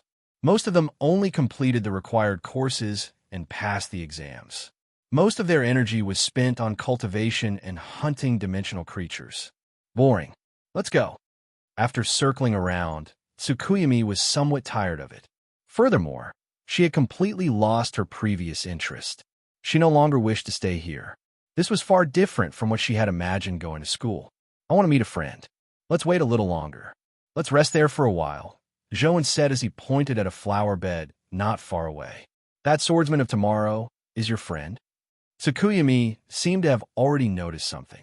Their silent exchange hadn't been able to hide it from her.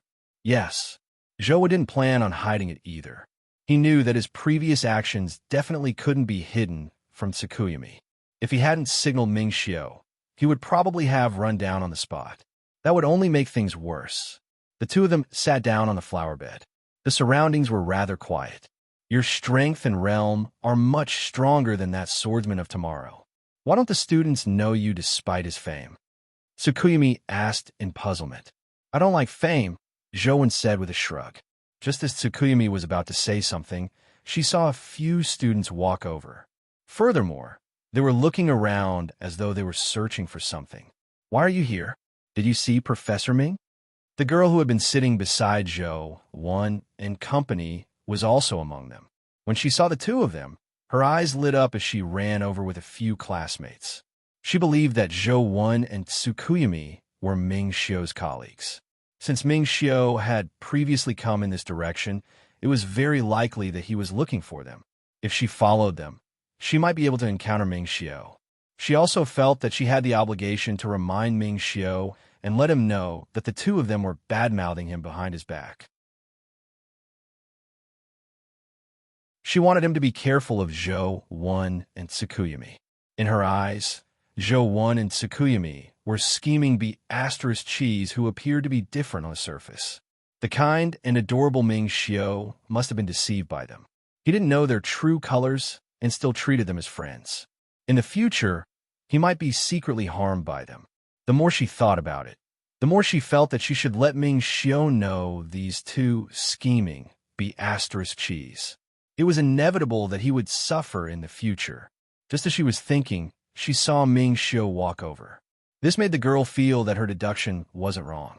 The girl surrounded Ming Xiu, wanting to tell him about the two scheming cheese. However, Ming Xiu's figure flashed and passed through them. He ignored them and arrived in front of Zhou. Coach, I finally see you again. You made me miss you so much. Ming Xiu gave Zhou a hug. Although everyone knew that Zhou was in Luoyang, and Ming Xiu had seen him in Luoyang over the past 5 years, Zhou could be said to be identical to the real Zhou without any flaws. However, Ming Xiu knew that it wasn't the real Zhou. However, Ming Xiu had always buried this matter at the bottom of his heart and didn't say it out loud. However, He felt very uneasy, unsure of what had happened to Zhou Wen. Only when he saw Zhou Wen today did he finally relax. The girls gaped as they looked at Ming Xiao and Zhou Wen. Their expressions turned abnormally odd as an ominous thought surfaced in their minds. Could it be that Professor Ming likes men? You're tuning in to the Warrior Lore YouTube channel. Don't forget to subscribe and join us on this journey to catch the most captivating stories.